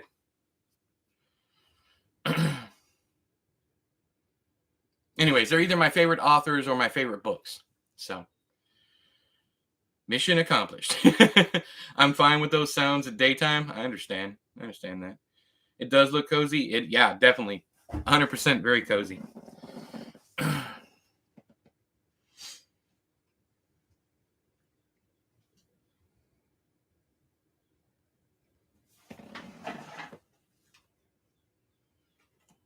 Anyways. I want to sleep in that type of setup. It'd be nice, but I wouldn't fit because I couldn't even lay out between here. But also the wall is right behind the computer. So it's a very, very cramped space. And also just because the magic of television, there's walking space right here that I can go in and out of this area. But it doesn't look like it. It feels like I'm encapsulated, especially when I'm streaming. Do I? Yes, I do actually, Jimmy. I was reading The Mist. I was rereading The Mist, and I came out here and I turned on the smoke machine, and I watched it. We've also come out here and watched The Fog, and The Mist. We've watched both of them with the fog machine on. Did you watch that Wednesday show? No, I have no interest in it whatsoever. I used to be a huge Tim Burton nerd, but I don't like him anymore. Yeah, I'm gonna play. Eventually, I'm gonna have fairy lights and strung lights all over this. I also have the fog machine over here. You can see the red. You can probably see it better if I turn off the lights, but the fog and the mist with fogs on sounds great. Yeah. The Mist series, I didn't get past the first episode, so not from me. But if anybody else business wants to know if you guys like the Mist series, I'm asleep. The gremlin might lurk at me at midnight if I don't sometime soon. Thanks for some chit chats, E, and the chat. You're welcome, Zoe. Have a good night. I hope you get some rest without any tic-tics. Let's see. I haven't tested this on stream. Let's see how it looks on stream. now that I have it, it's okay. I also need a new battery for my remote because it's just not working anymore. But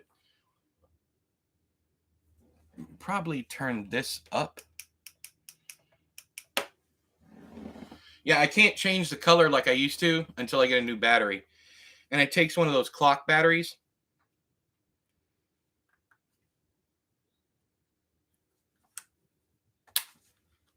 And it's hard to get open.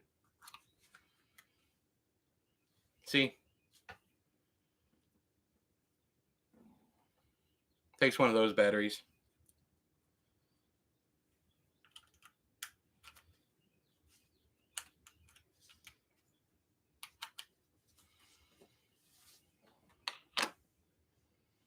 Now the cute clown in the background looks like he'll attack. Oh yeah, definitely. Definitely. The music box looks sinister as hell. All right, let's get the lights back on. Anyways, I wanted to test that. We'll have it on for game night. So right now I have my doctor's appointment today. My oldest has a friend that they only know from the internet coming to meet them tomorrow. And then Thursday, my niece might be here. If my niece does not come over on Thursday, then we will definitely do a game night on Thursday. I don't want to have to wait until next Sunday or this coming Sunday. Attack of the Musical Clown. Yes. y'all want to hear a funny story? So I'm outside on my porch and I fart just like the rest of you, just like everybody else. So I'm out on my porch and my closest neighbor is pretty good ways away. And I let one rip and it was very loud, like a damn lawnmower starting up, pull cord kind of deal. And as soon as it ended, I heard, "Oh my God." And I'm talking like maybe 700 feet away. Like it traveled that far. And either that or it was the best coincidence ever in my life. Yeah, I don't like I said, I don't know if it was in reaction to what happened, but it was loud and proud. Which classic horror novels hold up today? What do you call a classic?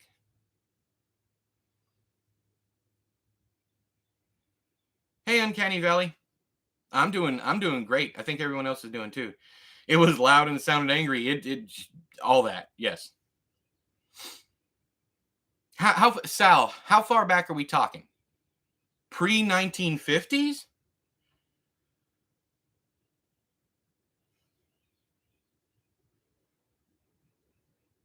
Probably Frankenstein. Um Man, that's a good one. Yeah, I think Frankenstein, Dr. Jekyll and Mr. Hyde. I enjoyed my reading of Dracula for the most part. Um, Trying to think of some ones that maybe aren't The Woman in White by Wilkie Collins. Scrap that. About 70s. Probably The Exorcist. When was The Exorcist written?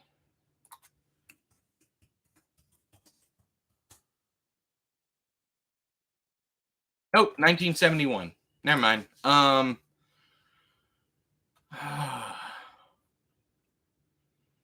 that's a good one. That is really really a good one. Um, I haven't read a whole lot from that time frame. Yeah, I don't care for Lovecraft, but Robert Herbert. I'm not sure I'm familiar with Robert Herbert. Yeah, I thought The Exorcist came out before that too. The Yellow Wallpaper.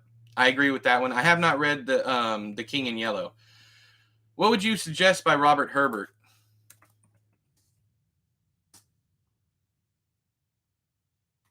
I type in author because there's a bunch of military stuff coming up. Bob Herbert.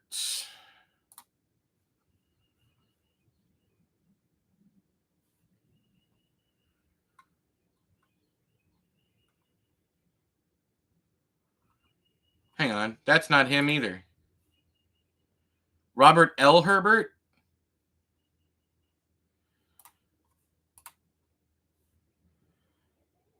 The Rats? Oh, James Herbert. Okay, it's James Herbert.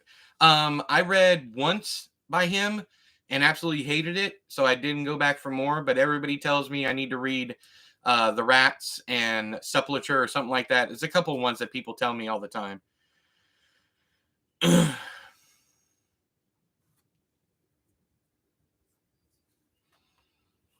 Let's see here. I'm not familiar with Clark Ashton either. Clark Ashton Smith? Is that it? Ooh, Horror Babble read one of his stories. They also read one of mine. That's cool. 6 degrees of separation today.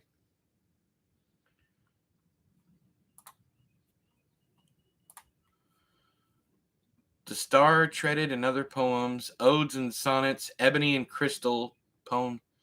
Hang on, is this the right person?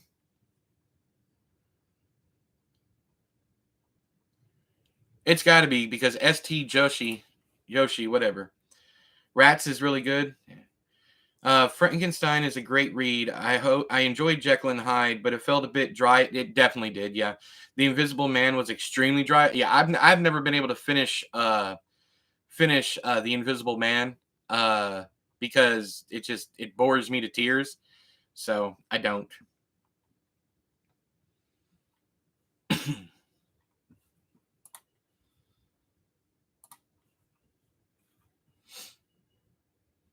You might like Smith. He's dark. I'll check him out. I put him on my list.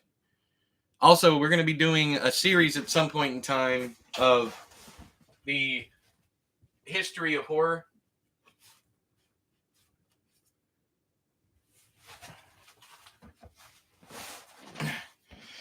So where we're starting is Anne Radcliffe's The Mystery of Udolpho. I'm going to do that one. I'm going to talk about one of my favorite old horror novels, which is a chunker. Wilkie Collins' The Woman in White. We're going to do Matthew Lewis's The Monk.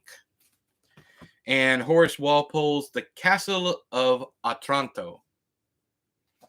So all the early horror books. We're probably going to do that for 31 days of Halloween this year, but there won't be 31 days.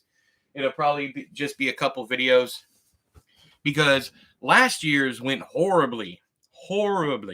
I maybe got 100 views on each video. It was just a complete waste of time. Robert E. Howard. Okay, yeah, that makes more sense now. Yeah, isn't that Conan's author? I love Conan. Willows by Algernon Blackwood is an all-timer, and I'm stingy with my ratings. Cool.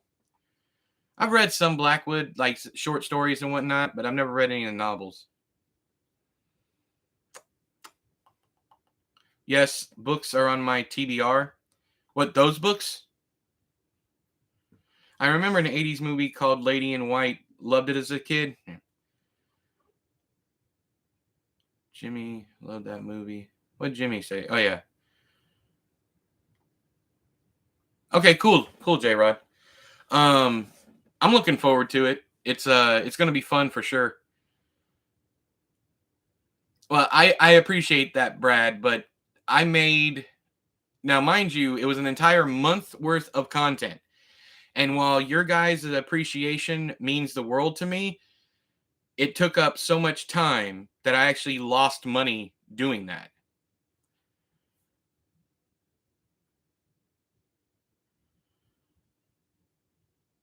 Oh no, you're absolutely right, Vincent. How you doing, by the way? Dan Simmons, especially like Drood, it reads just like Wilkie Collins wrote the damn thing. It's really good. But sometimes it gets too much. It's too much like that style of writing, and I kind of lose interest. But The Terror, Drood, and Summer of Night, all three of those, that's my favorites from him. The Abominable is an abomination. That's one of the worst books I've ever read in my life. If I were to update my top 5 worst books of all time, that would be on there.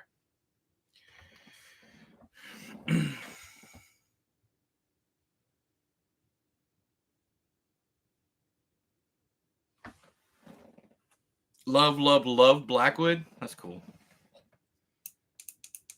Yeah, I've read several short stories from Blackwood because that I think one of the most reprinted authors of all time. Like if you find a horror anthology like pre 1980s, there's going to be some Algernon Blackwood. There's going to be Robert E. Howard. There's going to be Robert Bloch.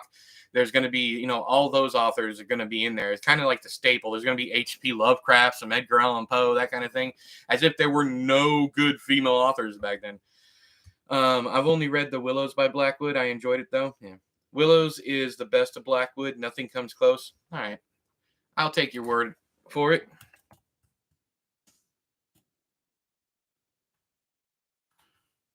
Go see what kind of. Oh, you can get it as a free ebook because it's in the public domain. It's a novella.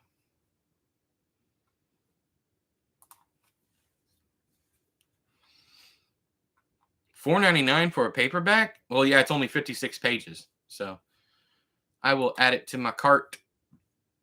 A la carte.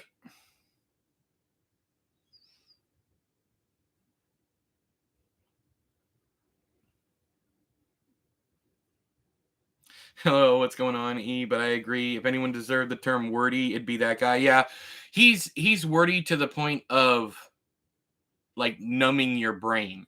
Unlike Stephen King, who keeps it, I find, keeps it light and loose and whatnot. But Dan Simmons, man, when he tries to mimic someone else's writing style, he nails it. But that's not always a good thing. I read Summer of Night last September. Fun as hell. Oh, hell yeah. Definitely. Still a Dean Koontz fan? No, not at all. Novellas and short stories are your jam? Yeah, I like them. They're a nice, quick read. I don't read many of them nowadays because I have so many long books I want to get through. And time keeps on ticking, ticking, ticking into the future.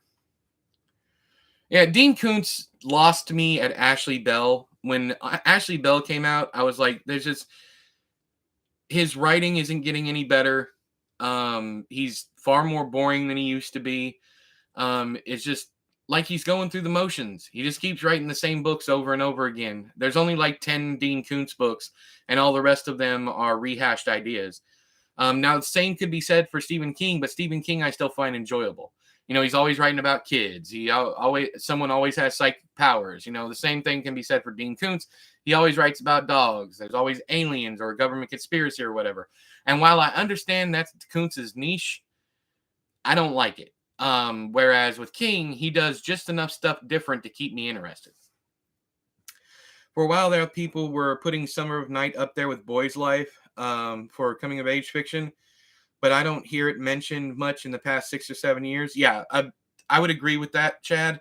And it's a shame because it's right up there with It and Boy's Life and all those. Definitely. Gotta ask you what you think of Wrath James White. I'm not into. First off, great dude. I have nothing against him whatsoever. I want to get that out there right up front.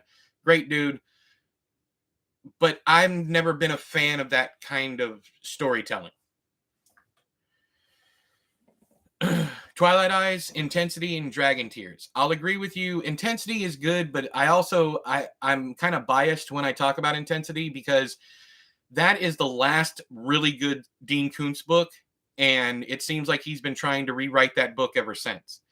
He's like trying to recapture the magic. Like, there's Velocity, there's Breathless, Relentless, all that stuff, and none of them are as good as Intensity.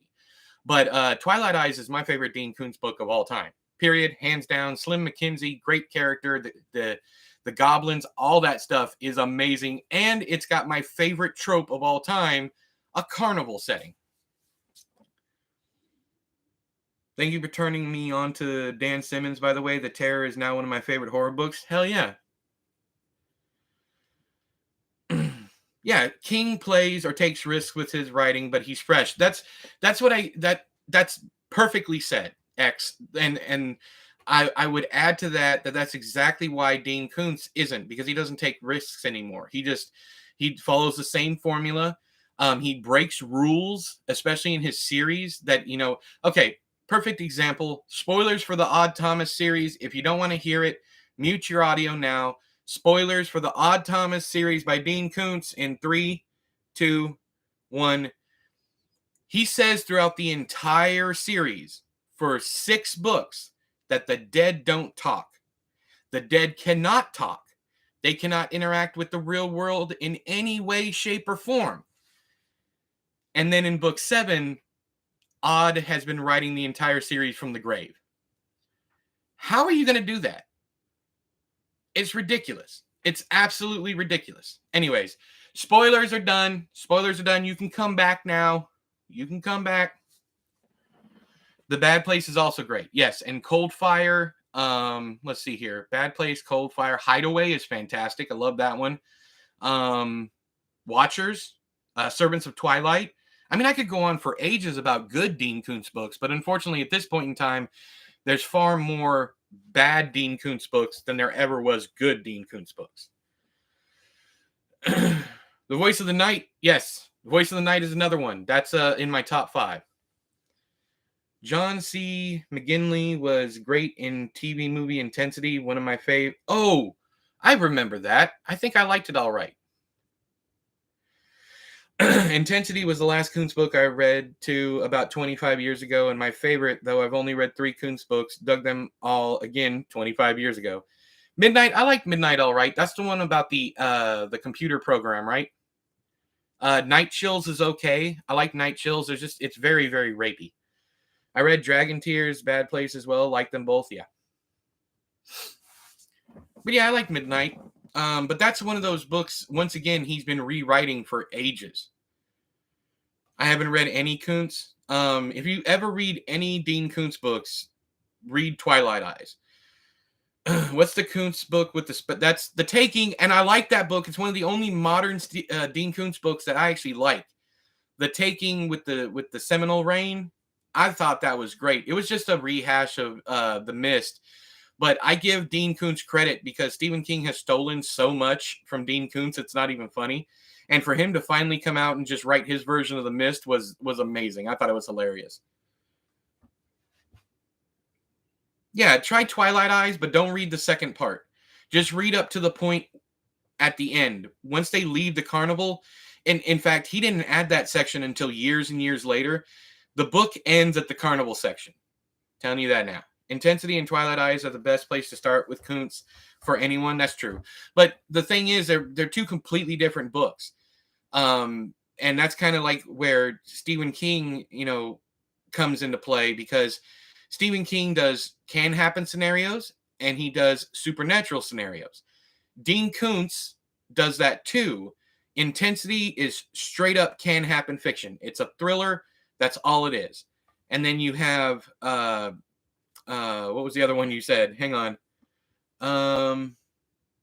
Twilight Eyes. Twilight Eyes has people masquerading as goblins, as these creatures can make themselves look human, kind of like, what is it? They Live or whatever. So it's 2 completely different sides of the fence. If you like thrillers, Intensity is the way to go. If you like supernatural stuff with monsters, Twilight Eyes is the way to go. Twilight Eyes is about Slim Mackenzie, who joins a carnival, and he can see these creatures in their creature form when everyone else can only see them as human beings.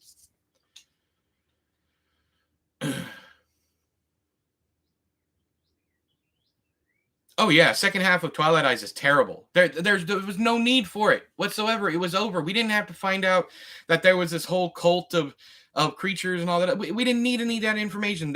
Slim McKenzie was not Sam Fisher from Splinter Cell. He didn't need to go in and infiltrate their built whatever, climb through the vents and all that. No, just give me the carnival story and shut the fuck up. Am I biased for Twilight? I think it's a good book despite that fact. In fact, that book is what made me love carnival books. It's the first one I had ever read. So you think it's great? He went back and added shit. He said he meant to the entire time, but he published it, and it was a very short novel.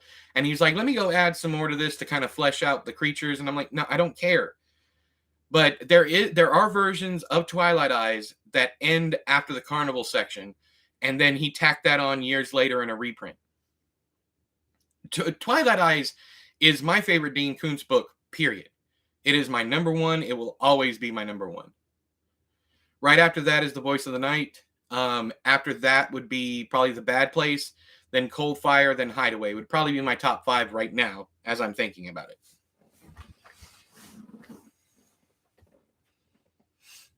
And I was a huge Odd Thomas fan. I loved book 1, disliked book 2, thought 3 was good, 4 I thought was amazing.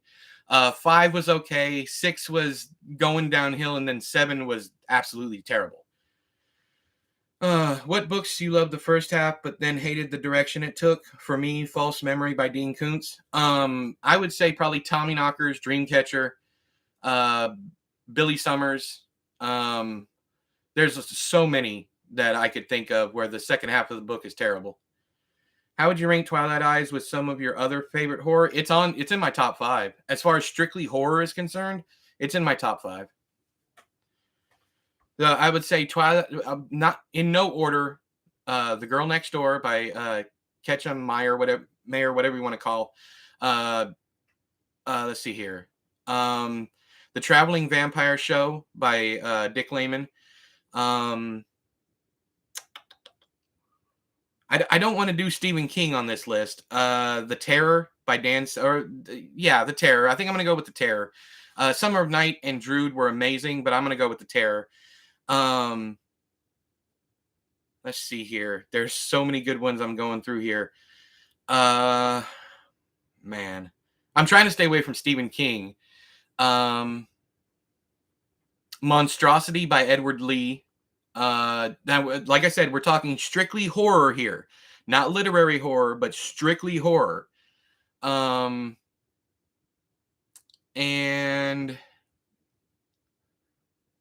hang on, let me look at my shelf.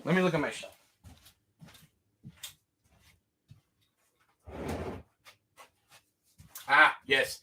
I almost forgot. The Worm by Stephen Laws. Can you type these out real quick on Discord? I mean, I can. I'll see why not. Where do you want me to type it, Tim? Which one? Here, let me just type it here.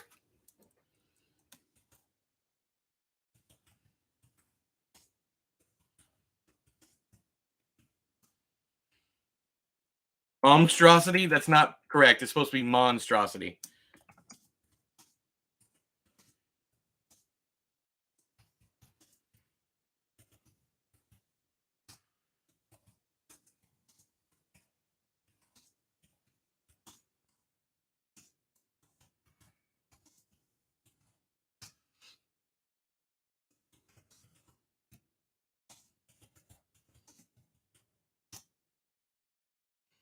I already forgot what the other one was. Yeah, the Ruins period is an amazing book. I already forgot the 5th one. I'm so bad at this. The Terror. Yeah.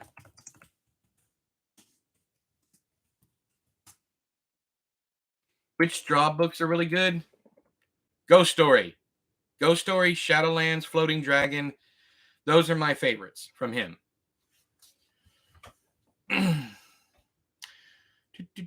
I've read Ghost Story by Straub and loved it. Yeah. Monstrosity is the point.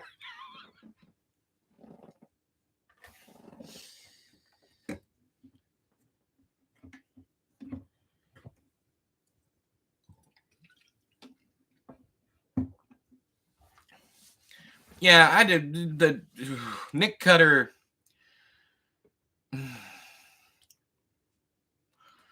I have a problem with Nick Cutter, or Craig Davidson, or Patrick, whatever his name is, whatever name he uses. All of his stuff feels like either tributes, odes, or complete and utter ripoffs of better stories. But that's just my opinion. Yeah, it's he definitely does rehashes. Yeah, but Twilight Eyes, okay. Well, Twilight Eyes, I don't think is pure horror. That's more, and yes, I know it's Dean Koontz, and yes, I know he's genre, but I would still call that more of a literary horror. I would also put James Herbert in that, and so I guess so would I for Dan Simmons. So maybe I'm being a hypocrite. Yeah, I'm probably being a hypocrite. But yeah, Twilight Eyes is definitely up there with my favorite books of all time. But I don't like it for the horror, and think what I was getting at. So maybe I'm not a hypocrite.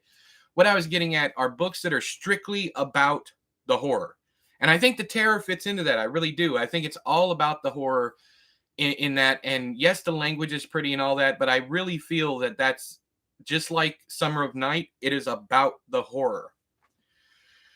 Yeah, I read The Girl Next Door. Is brutal, definitely brutal. It's very upsetting. Uh, yeah, so go into it prepared. Yeah, Phantoms is definitely pure horror, and that's another book that Stephen King kind of borrowed from that Kuntz wrote, because King even blurbed it, so he read it before it even came out, and then less than a year later, a lot of the stuff that's in Phantoms ended up in it. Yeah, the Girl Next Door will mess you up. Just you have to be in the proper headspace for it. All right, we're 2 hours in. I gotta take a break. So if y'all hang out, if you want to, but I'm gonna be streaming all the way up for like another hour and 20 minutes, all the way up until my doctor's appointment, because I don't want to be sitting around thinking about my doctor's appointment. Not exactly literature, but I was gifted a coffee table book about Flanagan's Midnight. Oh, that sounds cool, for my birthday, and that's um one of my most favorite books I've read in a long time. That's cool. Oh yeah, Kin. But once again, I don't feel that any of Keelan's work is strictly horror. He intends to horrify and disgust, but he is far far more literary than people give him credit for. His writing is fucking magical. I read it via KU and gave it 5 stars, but I'll never reread it, so I ain't buying it. Yeah, I understand. I have copies of it, but I've only read it I think twice. I know you're talking about Vampire Show a lot. I really want to read it. The protagonists are kids. Yes, yeah. Just think the debut novel from the old name. I can't say it. That kind of thing. It's the same exact style. If you read that one, the one that starts with BE, not starts with BE, but BE. Um, yeah. Anyways, I gotta go, guys. I'll be back in about 10 minutes. All right.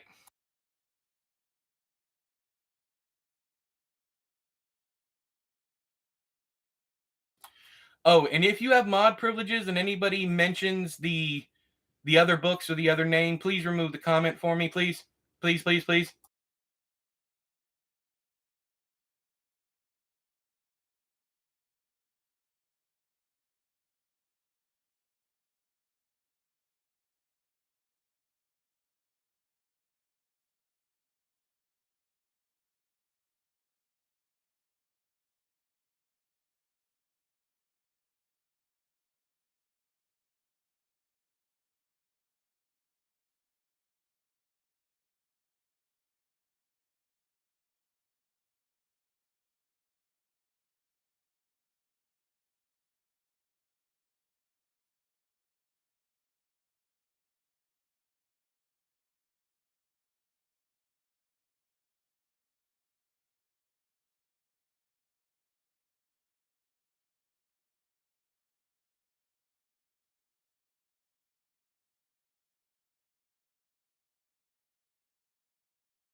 Okay, I'm back.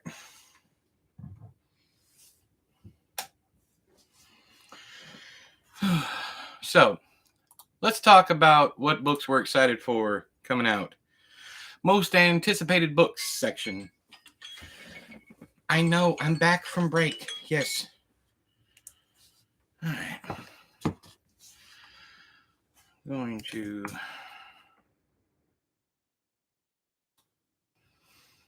All right. So, I am excited for. Hang on. Not yet shipped. Just click on those orders. All right. Those We Thought You Knew by David Joy. S.A. Cosby's All the Sinners Bleed. I am really looking forward to that one. Holly, of course. That drops September 5th. Let me go back and Those We Thought We Knew by David Joy releases August 1st, 2023. He always releases his books in August, which is my birthday month, so that's cool. All the Sinners Bleed comes out June 6th. Holly comes out September 5th. And For You and Only You, a Joe Goldberg novel by Caroline Kepnes, is coming out April 25th. Not much longer. We got a month left. And then Chain Gang All-Stars, a novel by Ajay Brenya, Nanakwame Ajay Brenya, comes out May 2nd, 2023. If you don't know, Ajay Brenya wrote one of my favorite collections ever, and that's Friday Black. If you have not read this, you need to. The Lock, Heaven's Lake by Steve Alton. Cool. He's the one who wrote Meg, right? Are we allowed to talk about books written under the old name? Nope. You can't say the names of the books at all. You could probably do like what is it, acronym form, like just the letters of the book. I'll be able to figure that out. But other than that, no, we're not. Taboo? What's Taboo? Oh, yes, Taboo. Yes, it is. Yes. Yeah, it is Taboo. Yes. Sorry. I'm sorry. I'm not in the know of any new releases other than my own, but I am a David Joy fan and King, of course. Give me a second. I'll be right back.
Chadwick. I are a man of my words. Y'all go buy Chad's new book. 3 Smile Mile. Keep wanting to say 3 Mile Smile. That's my bad. But yeah. Go buy the fucking book. If you haven't already unfucked that, get the book. It is next up on my Tibber. I've got that on Kindle. Not read yet, though. Gotcha. Read it. Do it. Dude, thank you, man. I really hope you enjoy it. I'm sure I will. It is a cat and mouse crime thriller. Let's read the back cover copy, shall we?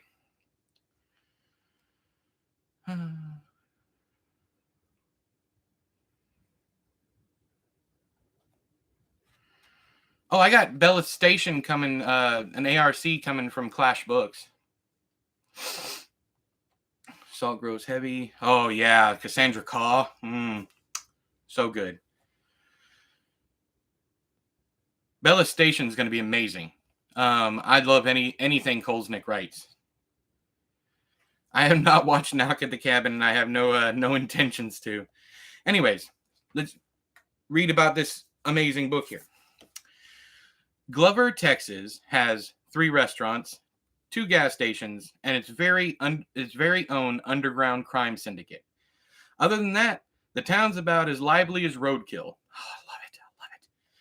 That's been Cake Donaldson's Cake, C-A-K-E. Got a character named Cake? You know I'm there for it. That's been Cake Donaldson's experience anyway.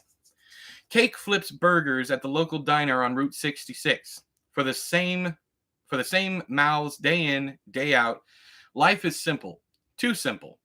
So, when an attractive older woman shows up with a spontaneous proposition, a sex-filled road trip full of adventure, he bites the hook. Road trips! This is checking all the boxes. Unfortunately for him, she leaves out some details, like what's in the trunk of her car and just how bad her husband wants it. Oh, goosebumps. Goosebumps, look. Goosebumps. You know I ain't fucking with you. Goosebumps. I am all over it. Once I get done with one of these chonkers I'm reading. And there'll be a review up on the channel. Yeah, I don't know how closely it followed the book because I gave up on Trembles a long time ago. But, yeah, okay. Hey, Jake, how you doing, man?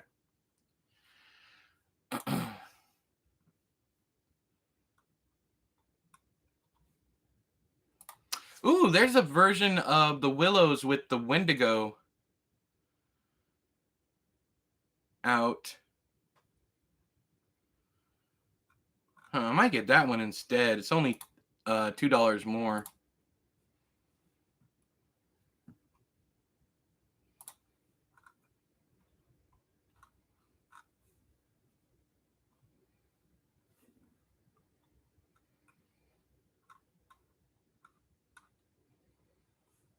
Anyways, which books you love to reread? It by Stephen King. I read it like 18 times. I think I stopped at 18. The Goldfinch. Stephen King's On Writing. Dean Koontz, The Voice of the Night. The Traveling Vampire Show by Richard Lehman. There's a lot of books that I love to reread. The Batman to my Joker. What's up, Jake? I'm watching Cabin today for the Final Guys podcast tonight. I haven't read the book. I'm doing pretty good, trying to write new stuff. Celebrated my mom's birthday yesterday and saw Knock at the Cabin and really enjoyed it. That's cool. It's worth a watch, in my honest opinion, but once is enough. Once is enough, goddammit. Once is enough.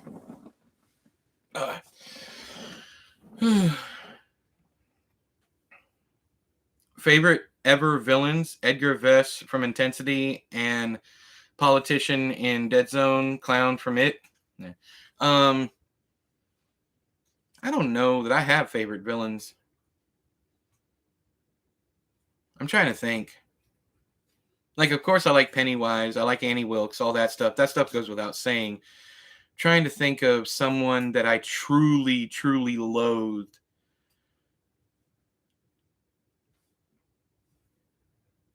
Nothing's coming to mind, so moving on.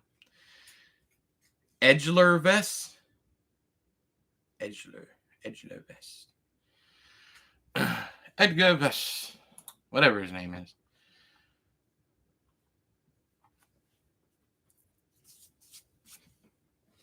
I keep finding damn creatures on me. Big Jim Rennie, I loathe. Yeah, it's a good villain. Needful Things, Leland Gaunt. Yeah.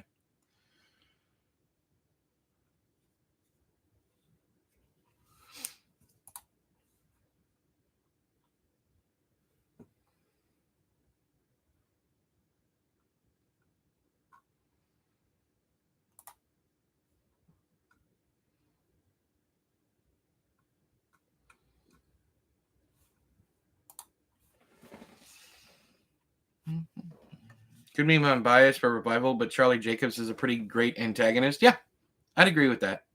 I just can't think of like what I remember most about books.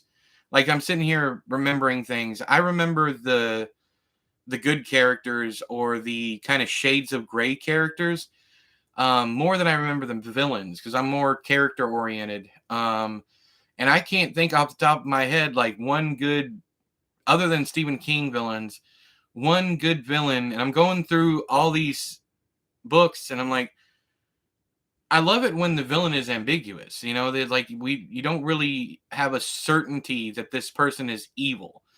Um, I think those are the best villains. I'm trying to Bad Place villain. The yeah, the guy with 4 balls and no penis. Dean Koontz be wacky, yo. Lester Ballard from Child of God. Yeah, but once again, I kind of I understood his madness. Is like I don't know, man. I guess when I think of villains, I think of people in causing intentional harm, and it's like I don't know. It's like it's difficult. It is difficult. The judge, the judge from Blood Meridian. Now that you mention it, I think the judge is a truly horrifying villain. Also the strangers, the traveling nomads, the of what is it? Outer Dark. Anton Chigurh. It's another good one.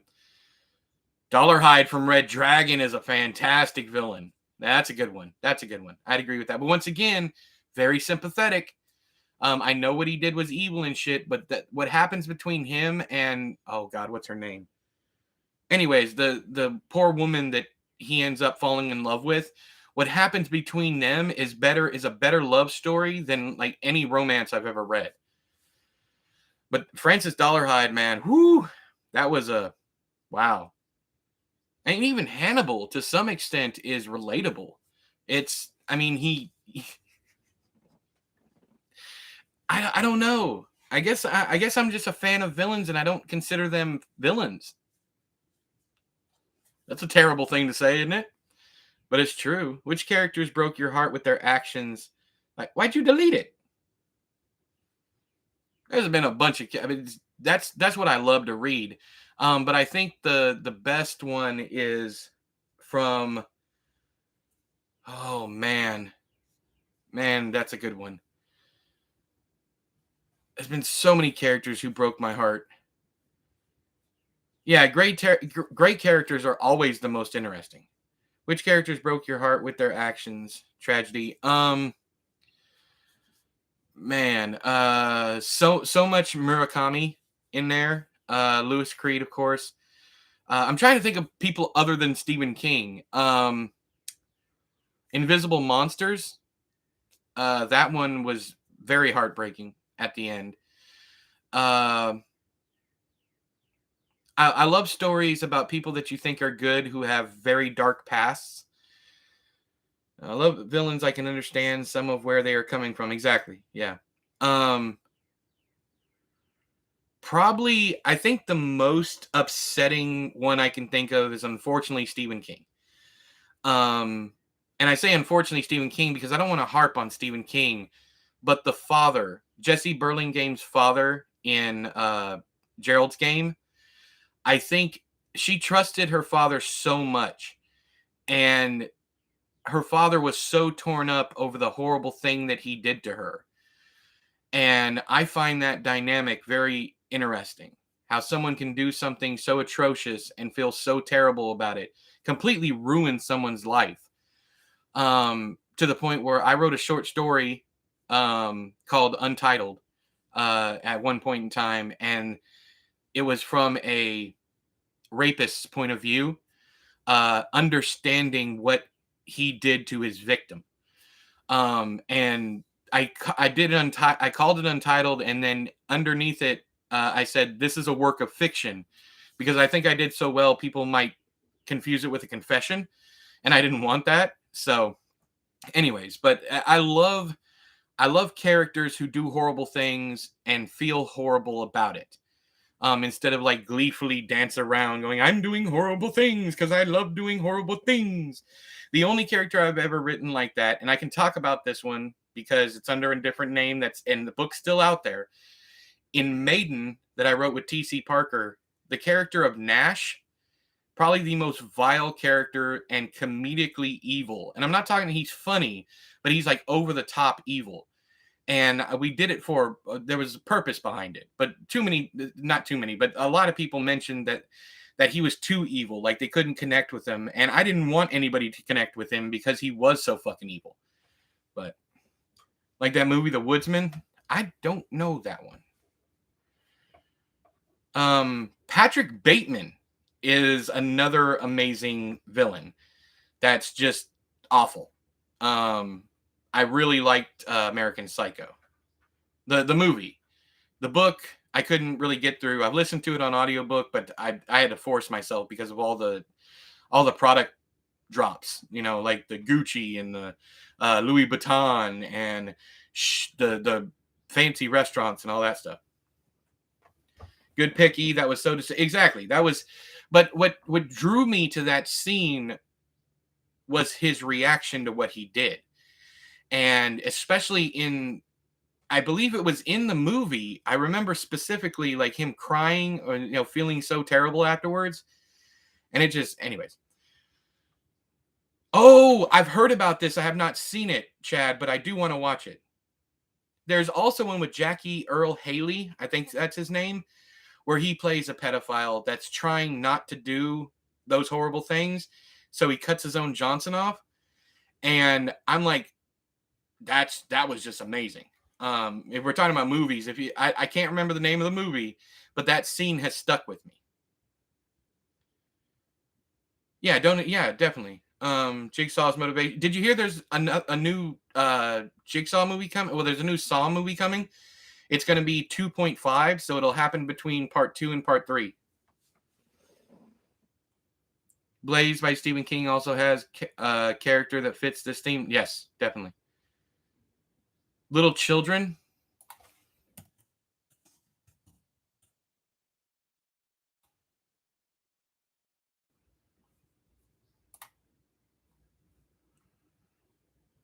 Yes, I'm pretty sure this is it.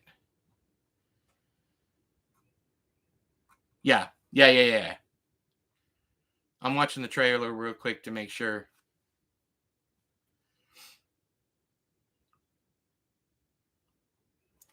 Ugh. Just watching the trailer. Saw X.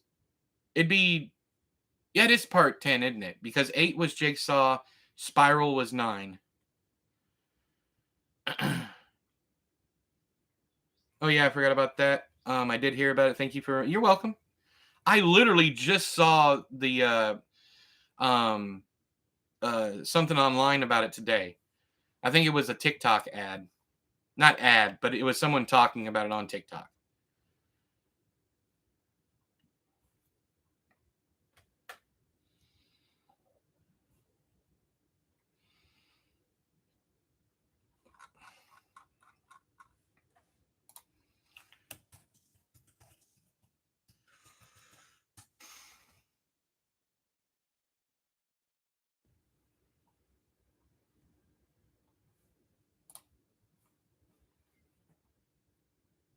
Let's see here. Are the Purge movies done? Does anybody know?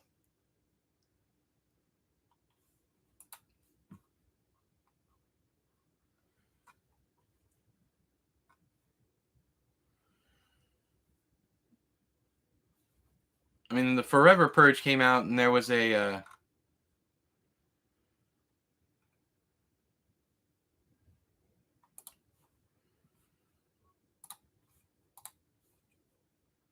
Salty. Hey Lee, how you doing? You've only seen the first? I really like that series. Like, I thought it got better and better, but most people disagree with me. I think the franchise may have ended with a TV show that may or may not have been very good. I don't care about the TV show, but I know what you're talking about.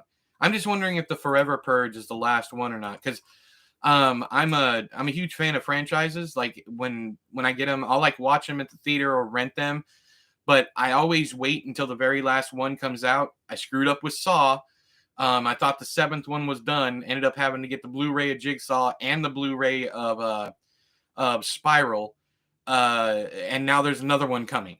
I'm just like, oh, please, just be done so I can collect you.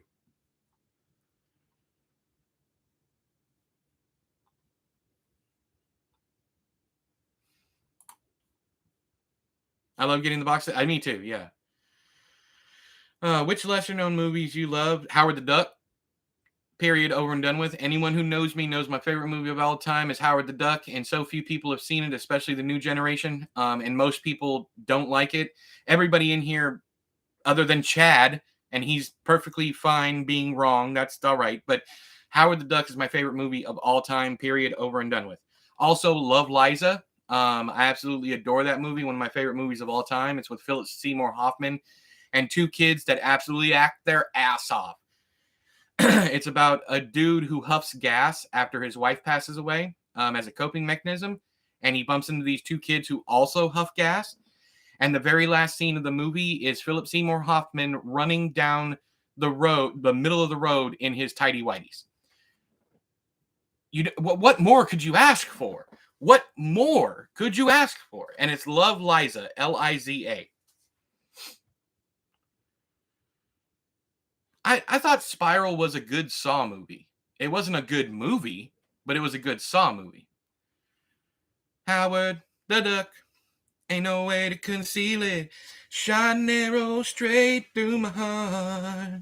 They call him Howard the Duck. We gotta watch that for Sunday cinema or something like that. Howard the Duck rules. Exactly. You Are My People.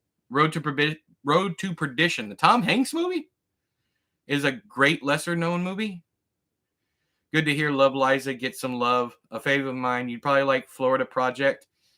One of my all-time favorites. I'll add to the list. Florida Project.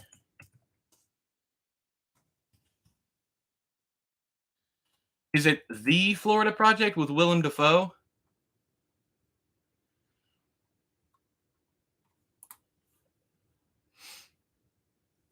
Okay, cool. All right, I'll add it to my list.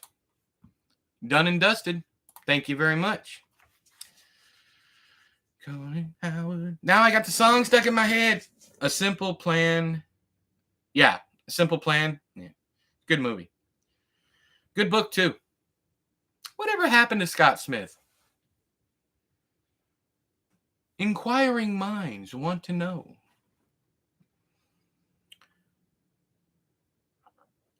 It's an A24 coming of age film? Why do I not know about this? What? Like those I am not Scott Smith. Scott Smith IMDb page has something. Cool. Very cool. This still live? Yeah, John, it is. I just watched A Simple Plan last week. It's very Fargo-esque. Oh yeah, definitely. Yeah. Yep. Anything about like something being stolen and people going after the people, anything like, or murderers or whatever. I love that kind of thing. Love it. Oh, you're fine, Ty. You don't have to apologize for being away from the keyboard. You're all right. Yeah, I like Last of Us. I wasn't a huge fan of the second game, and I haven't watched the show yet, but I love the first Last of Us. Mystic River as well. I love it. I don't. This is an unpopular opinion. Unpopular as hell. I don't like Dennis Lehane. I don't like the way he writes. I got nothing against the man. I just never been able to get into his books. Now the movie, on the other hand, fantastic. One of Tim Robbins' best performances. One of Sean Penn's best performances. That entire cast was amazing. Oh yeah, the movie's amazing. Yes. Hey Ishmael, how you doing? I ain't seen you in a while. I want to say that I was disappointed with Matrix Resurrection. Me too. Hated it. I was also disappointed with the latest installment of Hellboy. Me too. We agree on both. That climax is haunting. Yeah. I love stories like that, which I wish I've tried reading the book like a dozen times. I always get into it and I'm like, I don't like the way this guy writes. Again, nothing. I'm sure he's a great dude. I just don't like the way he writes. Have I seen Castlevania? I haven't. That's we want to watch it. Didn't it get canceled? I think that's why we didn't watch it, because it got canceled and they didn't finish the storyline. I could be wrong though. Honestly, recommend. Okay, I'll probably check it out. But if it got canceled, I got burned. No, the series is finished. Rock on. Okay, I'll tell Shell. In fact, I'll text her right now. But I got burned one time with a series. It was one of the first ones the first series that I remember getting canceled after the first season. And the first season was amazing. Immaculate writing, great characters, great acting, absolutely fantastic. And that's Terriers. Castlevania, watch Castlevania with Shell.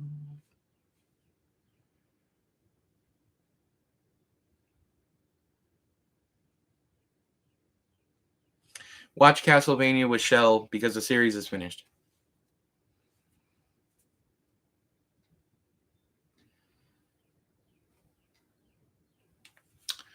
Without giving away, Joel is one of the best protagonists, and the big decision he makes in the end is on a literary level. I aspire to pull something off like that in my writing one day. Well, good luck, man.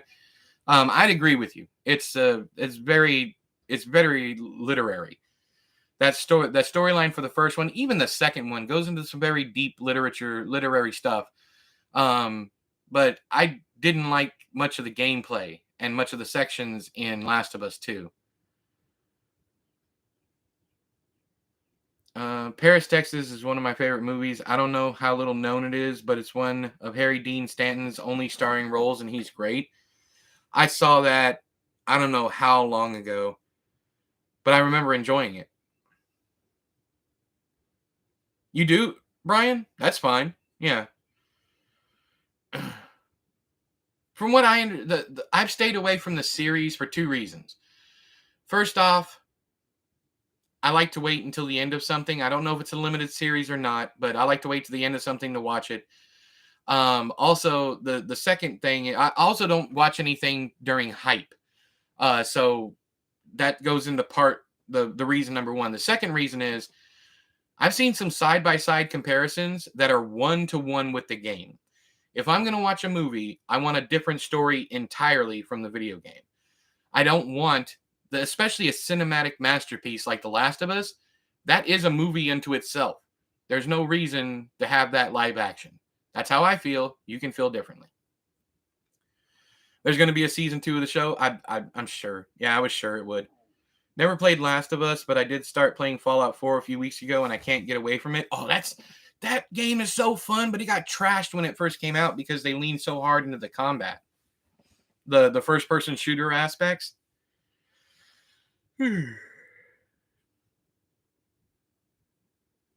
I hated Ellie's section. I absolutely hated Ellie's section. Every time I played as Ellie, I was like, I want to play as literally anyone else right now. The raw physicality of Joel. Yeah, too much highbrow pretension, in my opinion. Fair. Games are great at being games, and movies are great at being movies. Exactly. And hello, Spice. How are you doing?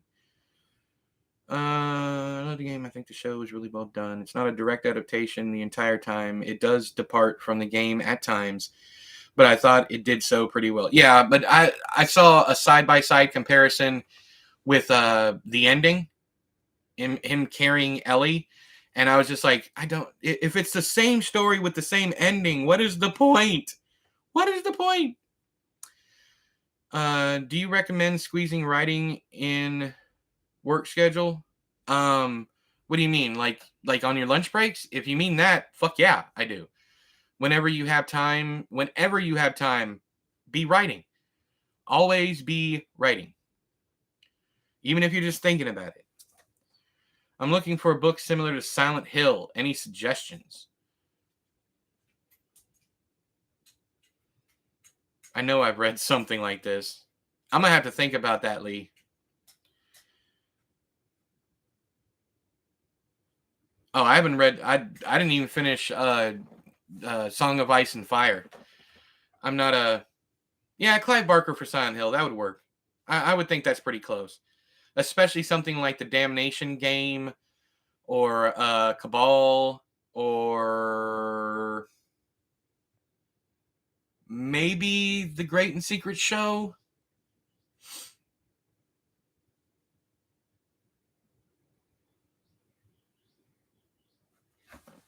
Yeah, it is an adaptation. So one could, what's the point about any adaptation? I say that, yeah. No, I understand what you're getting at, but it's different from a, if you are adapting physical, not physical, visual media, and it is the, what is that? What is, I don't know what bugs I have in here, but they're annoying me. Anyways, if you are adapting visual media, for me, it has to be vastly different.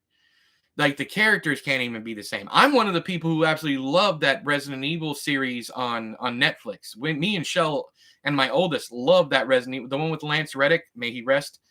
But no one else liked it because it was so different. Where I loved it. But if it's a book, yeah, stick close to the book because I want to see someone else's interpretation of what's on the page. I want to see it that way. But two visual medias, they might be different forms of media. But The Last of Us is a good movie as a game. Like if you took out all the fighting sequences and everything, maybe a little bit, a little bit of the fighting sections here and there, it is still an amazing movie. It just happens to be a CGI animated movie. I don't understand why you would want to do that. Because the first game is perfection. I don't know. That's just how I feel about it. Yeah, Lance Reddick was one of my favorite actors. Everything he did, whether it be games, movies, anything. Uh, there's a quote from him, and I don't even know what it's from, but he said, "If one of you break these rules, I will personally come to your house and shit in places that will leave you forever confused." It's so good. His delivery is amazing.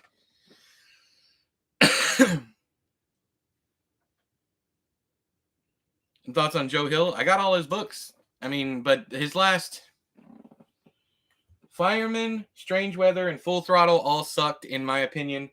And then I like 20th Century Ghosts, Horns, Heart Shaped Box, and NOS. Holy shit! Thanks, John. Woo woo! Thank you, John. Please help. I have a book I have mulled over, drafted for years, have a hard time finishing because of mental block burnout. How can I conquer this? So you've already started it, drafted for years. Start over. Try and keep your momentum going the second time. I don't care how much you've written. Start it over. It'll feel like a whole new experience. Maybe cannibalize some of the stuff that you wrote before, but you need to find a new flow. One of the things that stops people from moving forward with their writing when they take an extended break is they lose the momentum and they lose the flow. You see this all the time, especially in indie fiction, where half of a book feels a certain way and the other half feels completely different. You see it sometimes in longer, traditionally published books also. You want to capture the magic and keep the magic going. That way, it all feels cohesive. If you have been struggling on it for years, you need to either let it go or restart it or start something else entirely. Get that out of your mind. Get it up. The good ones, if you love it, let it go. The good ones are going to hang around. The good ideas are going to stay with you. And there's a right time and place for everything. So give yourself a break, try something new, or restart it from the first word. That's my advice anyways. I'm not sure if it'll work for you, but thank you for the $5. I appreciate you. But that's really all I can say because that's what I would do. In my opinion, I think it all worked pretty well in the show. I'm sure it did. Yeah, it looks great. The show had a hard time out the front because it was either going to be criticized for being too similar or too different. Yeah, you can't. There's no way you can please everybody, especially not when the game is perfection. I think it struck a good balance, but I understand what you mean. Yeah. All right, I got to go in like 30 minutes. In fact, I probably need to leave at 12:45 so I can get ready to go. But just giving you guys a heads up, we got about 15 minutes. Yeah, Fireman was garbage. It was like a shorter version of The Stand. And here's the thing. Once Joe started putting his father's work in his own work, everything went downhill. And I kind of feel like he understood this and he realized what happened. And he was like, fuck it. I'm just going to go off and do comic books now. Because honestly, what the hell, man? Why aren't you writing your own shit? Why aren't you doing your own thing? The fireman was literally a Stephen King Easter egg hunt. And while there's something to be said for wanting to carry on that legacy, he was great beforehand. Horns, heart-shaped box, Nosferatu, all that stuff was amazing. What the fuck happened? As soon as he started riding his dad's coattails, everything went to shit. Rain and Strange Weather that felt like a parody to me. Like even at some point in time, I think in the afterword he says he wrote it as a parody of himself or something like that. I have drafted so much of the book and world built it would be impossible to try and extract. Life lesson: don't have so much prep documents and dive more into the prose. Yeah. Yes. You have to keep yourself interested. You have to entertain yourself before you entertain anyone else. Period. I love Heart-Shaped Box. I gave it 4 stars. It's not amazing. It has some issues, but Horns, perfection. Nosferatu, perfection. Loved all that. Yes, I actually agree with you nowadays, Spice. I wouldn't have said this back when Nosferatu came out, but I think he should stick to comics because, yeah. Yeah, Joe Hill forgot why that's nailed it, Jake. He forgot why he went by Joe Hill to begin with.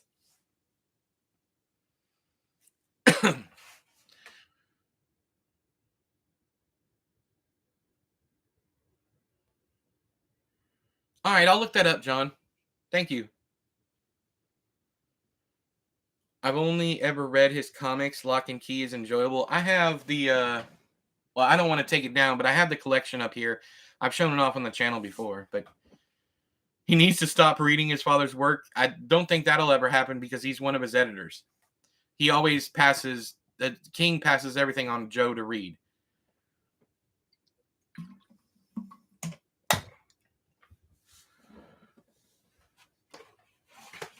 Ooh, you gonna let me pull you out without everything going to shit? Yeah, I have Lock and Key collector's edition. I don't have the new ones, but that's only because I didn't enjoy it very much. I enjoyed like the first 4, and then it kind of went off the rails for me. That's why King's books are meandering in the middle. I don't know. I mean, getting into King criticisms. I mean, I don't feel they meander. I feel they all come full circle, and everything in there is important. Is it boring sometimes? Yeah, but I've never read a Stephen King book and thought this information is unneeded. Not ever. And am I saying that because I'm a fan? Probably, but I just like the way he tells stories. And sometimes that has nothing to do with the story itself.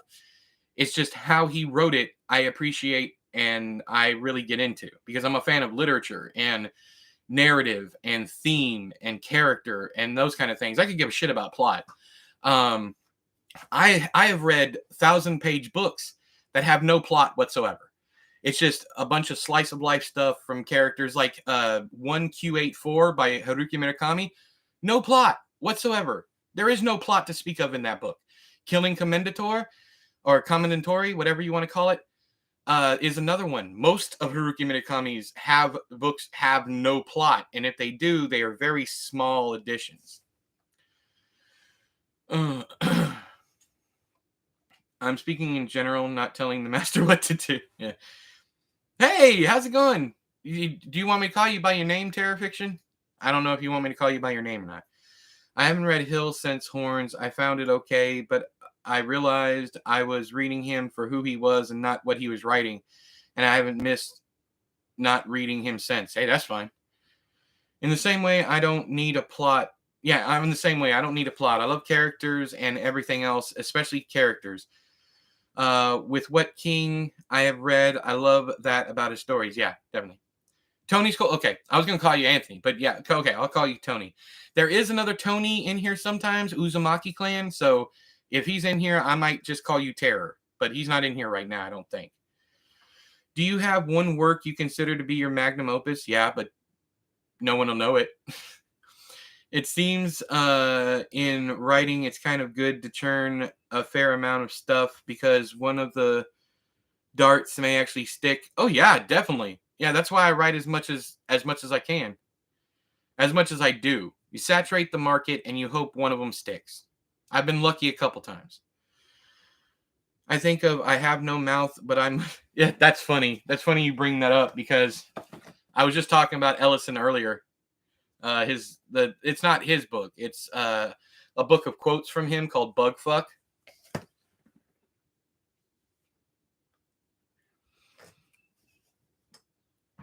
Exactly. When you read a lot, only characters stick with you and not the plot after a time. Exactly. I think the only book that has stayed with me because of an ending is man, I started to say it and I was thinking, no, actually no, I love it's the characters in that one. Yeah. I mean, one of Chad's books did that to me. And I still remember the twist, but I remember the characters more.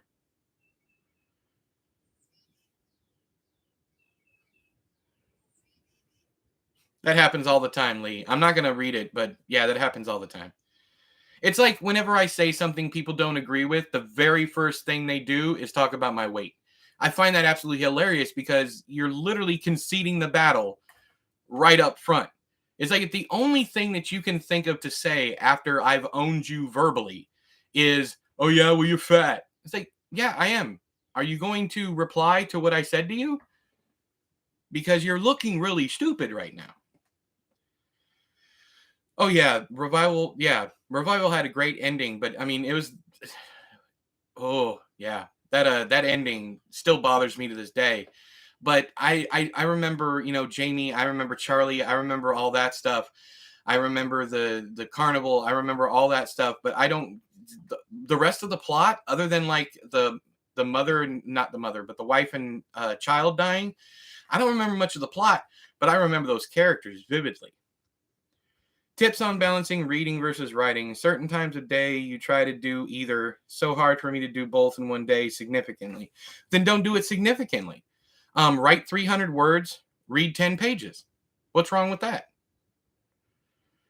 Revival is my favorite post-accident novel of King. The tone he manages to maintain to the last page is brilliant. Yes.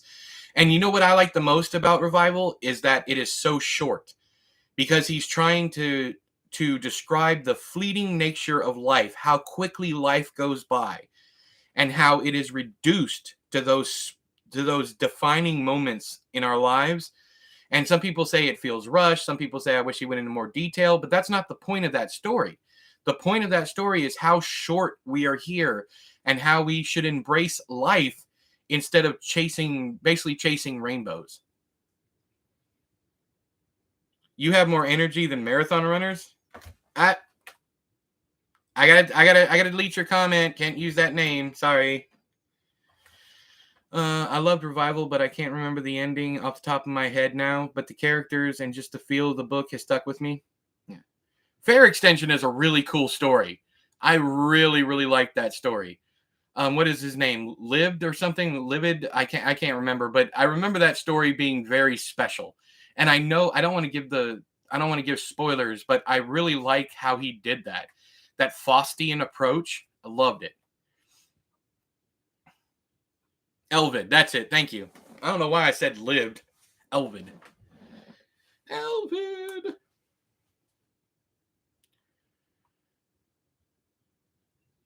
Is the audiobook in it? Yeah, Lee, it's amazing. You're fine, John. You're fine. Not everybody's going to know. I understand people are going to say it and I just have to remove it. I can't have any ties to that name up on the channel.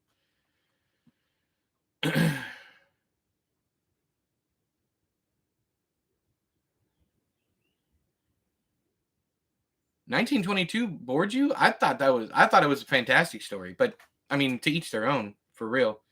I love the comparison between Pet Cemetery and Revival, where the first one, King tells you something dead is better, but in the second, he makes death truly something to be afraid of. Amazing. Yes. Sometimes. That's why it's sometimes dead is better. Sometimes dead is better. Yeah, the one with Thomas Jane. If Landon's still here, he's about to fanboy all over the place. He loves Thomas Jane. I don't blame him. Thomas Jane is great, but Thomas Jane has done a lot as far as the Stephen King universe. The Mist, 1922. Is there another one he did? Oh, Dreamcatcher? I try to forget that even exists, but damn, Thomas Jane must be a fucking super fan. I think the only one who's done more... Is it Morgan Freeman? He was in Dreamcatcher and Shawshank. Who's done the most Stephen King, do you think? Oh, I love Money Plane. Yeah, I love Money Plane just because of, yeah, but we won't get into that. But yeah. Yeah, Before I Wake. Yeah, he's really great in it. Yeah. Scariest book you ever read? I found the short story Incident at Owl Creek Bridge to be very creepy. I'm gonna say this. The scariest thing I've ever read that disturbed me greatly down into my core is not a horror novel. There's two of them, actually. The first one is Night Film by Marisha Pessel. There's a scene with something on a bridge. And J-Rod, I'm going to get that book out probably next week when I ship out some of my Patreon stuff. If you're still here, anyways. There's a scene in there where the main character sees something on a bridge. And to this day, that scene sticks with me. What they see on the bridge is absolutely horrified me. The second one is in the Miso Soup by Ryu Murakami. Not Haruki Murakami, but Ryu Murakami, the one who wrote Audition that was made into the movie. In the Miso Soup has one scene where they are in a restaurant, and it's the ear scene. The ear scene. That disturbed me because it's written in such plain language. It's like Steinbeck wrote the most horrendous thing, and it was just very plain. It's like, this is what happened. Didn't say whether it was good or bad or otherwise, or horrific or silly or funny or any of that stuff. Doesn't give anything. But that scene, and it may not do the same thing for you, but I found it just utterly disgusting and life altering, to the point where now when I look at people's ears, I think of that scene. If you want to bet on a man fucking an alligator, Money Plane. Yes, Snapshot shouldn't have been as long as, or what's it called? Is it Snapshot? It's Strange Weather, right? Yeah, Snapshot. That was just the Sundog all over again. Like I said, after Nosferatu, that's the only thing he did was copy his dad. I fucked up the quote. I think you did. Yeah. Yeah, Night Film by Marisha Pessel. Yeah. Oh, Ty, I'm warning you now. Have you ever seen the movie Collateral with Tom Cruise and Jamie Foxx? It's very much like that. Oh yeah, Audition's based on a novel by Ryu Murakami. So now I'll read it, wondering about the ear scene until it's toward the end. That's why I'm trying not to spoil anything. Nah, Japanese horror doesn't fuck around at all. You're absolutely right, John. Scariest movie I ever saw, The Brave Little Toaster. That one is terrifying. And so is the scariest scene I've ever seen in any movie. Well, there's two of them. And they're kind of tied at top, and that's from Chitty Chitty Bang Bang, The Candy Man. Utterly horrifying. And let me say this up front. I'm an atheist. I don't believe in any gods whatsoever. If you do, that's fine. But my favorite horror movie of all time is The Passion of the Christ. It's better than Saw. It's better than Hostel. It is absolutely disturbing with amazing performances, and I find it to be a really good horror movie. Very effective. I don't care about the religious aspects. It's fiction, just like, the Bible. Anyways, but it scares me. Like, there's certain scenes in there that shake me to my core. Yeah, Night Film's fantastic. If you like shady cinema, noir type feel, Night Film's where it's at. Yeah, Grandma by Stephen King is creepy. Yeah, the movie Audition was amazing. That really got to me. Sounds like I should try. Definitely try Ryu Murakami. He's fantastic. I own all of his stuff. Watching Evil Dead, the remake. It was dark, 1 a.m, and I was sleeping in my aunt's house in a room that was kind of haunted. That's awesome. We watched Passion of the Christ in my freshman year. Dude, there were toddlers. There were toddlers and little kids below 5 at the showing of the Passion of the Christ that we went to. Absolutely horrific to take a child to something like that. But what can you say? Christianity. Watch the dark baby scenes. Yes, John, exactly. Yes. I took a date to Passion of the Christ. Not a great choice. Damn it, Viking. Fuck. What? Why? Why were you hoping to get nailed? Why would you take her to go see a movie about someone who's well hung?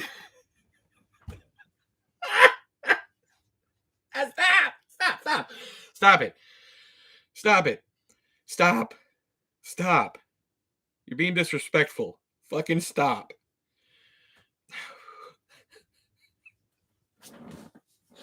I don't know. I was young, can't help it. Yeah, no offense to all Christians, but some I don't hate people, I hate religion. That's what I like to say. What brought you to the conclusion there is no higher power? I'm not trying to convert, but that is very interesting. I think there is something divine. There is no logical proof of any higher power whatsoever. There is no proof of intelligent design. None of the books, and I've read all of them. Before we get started there, you asked, I'm telling. I've read them all. I've read the Quran. I've read the Bible. I've read the Book of the Dead. I've read them all. And every single one of them either steals from other religions or beliefs. They either steal stuff that came before it, that can be proven came before it, or it is so batshit insane that it's just not possible. There has been more disproof of any of those books than there will ever be proof. Also, there's this idea that being religious makes you moral, and morality precedes religion. Like, we didn't start becoming moral because of religion. But anyways, no matter how far you go back, every single religion from the dawn of time, anything written down, has taken from other cultures, has taken from other beliefs to build off of that. And that's what good fiction does. It builds. It's a cultural thing. And like I just read in this earlier, when a religion dies, so does the god. We have so many dead religions nowadays. And with Christianity especially, they murdered their way to the top. Literally killed their way to the top. You have the Inquisition. You have the Templars. We could just go on down the list. And that's the only reason why it's like the number one religion in the world, because they made it that way through fear and murder and torture and all that other stuff. To a point where if you believed anything other than what, and it's still to this day, I mean, this country is run by religious nuts that making us abide by their rules and their laws from a book of fiction. That blows my mind. But yeah, there you go. There's my diatribe. Not saying anything else on it. We're just going. I just find it weird that churches literally have statues of a bloody man on a cross. Oh, but I'm not allowed to watch horror movies because they're demonic? Yeah. You don't even believe in the flying spaghetti monster? No. I mean, he's cool. Yeah. I'd love to be Pastafarian, but I can't bring myself to worship anything except for my wife and my kids. Exactly, Spice. Yeah. It's simple. You say there is, and I don't believe you. One of the best, actually, I have one more thing to say. Ricky Gervais said it best. Everyone has a God they don't believe in. And like Christians don't believe in Ra. They don't believe in Osiris. They don't believe in whatever it might be. They don't believe in Thor, Zeus, whatever. I just don't believe in one more God than you do. So what's the difference between me and you? There isn't one.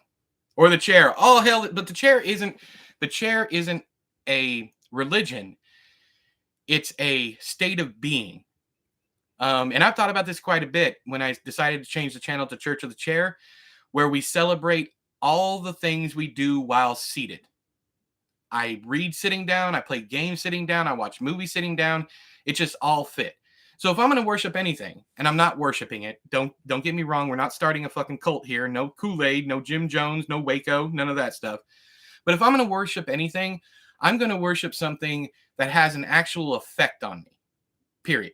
And my chair does. Sometimes I have good chair days. Sometimes I have bad chair days. That kind of thing. Now, one religion I can kind of get behind is like pagan or indigenous culture, because they worship the world that we're on, the sun, moon, stars, all that stuff. The moon, the sun, all that has an actual effect on us. So I get that. Do I worship those things? No, I don't. But anyways, worship cows. Yes, chairs exist. That's another thing. This chair is real. Right here. It's real. Jesus comes back to earth and walks into a church and sees a crucifix and has a panic attack and passes out. I've never understood that one. In fact, I kind of understand where Jehovah's Witnesses come from when they say that having a cross in your house or angels or whatever is sacrilegious, because why would he want you constantly reminded of being tortured? But I mean, it doesn't matter because he ain't real. Jesus might have been real. In fact, I'm pretty sure he was, but he wasn't the Son of God. I mean, there's even a quote in the Bible where he goes, "Why have you forsaken me?" Like even at that point.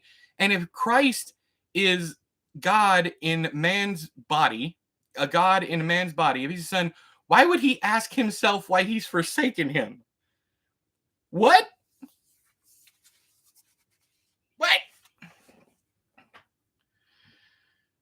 I'm unconvinced of the existence of a God, but I'm pretty damn sure Yahweh is totally fake. He's a conglomerate of so many other gods. Yeah. Exactly. You got who is it? Was it Horus? They took all the stuff from Christ from Horus, from Egyptian culture. Chairs exist. I am pagan. Well, there you go. See? Yeah, strange how, yeah. And Stephen King's The Stand is kind of ruined for me because of that. No matter how on brand it is. I thought you said a state of being. Why not? All right, let's move on. I have no time left. I gotta go. I gotta get ready to go to my doctor's appointment. I will update you guys later. Apocalypto is a great adrenaline rush of a movie. I love that movie. I do.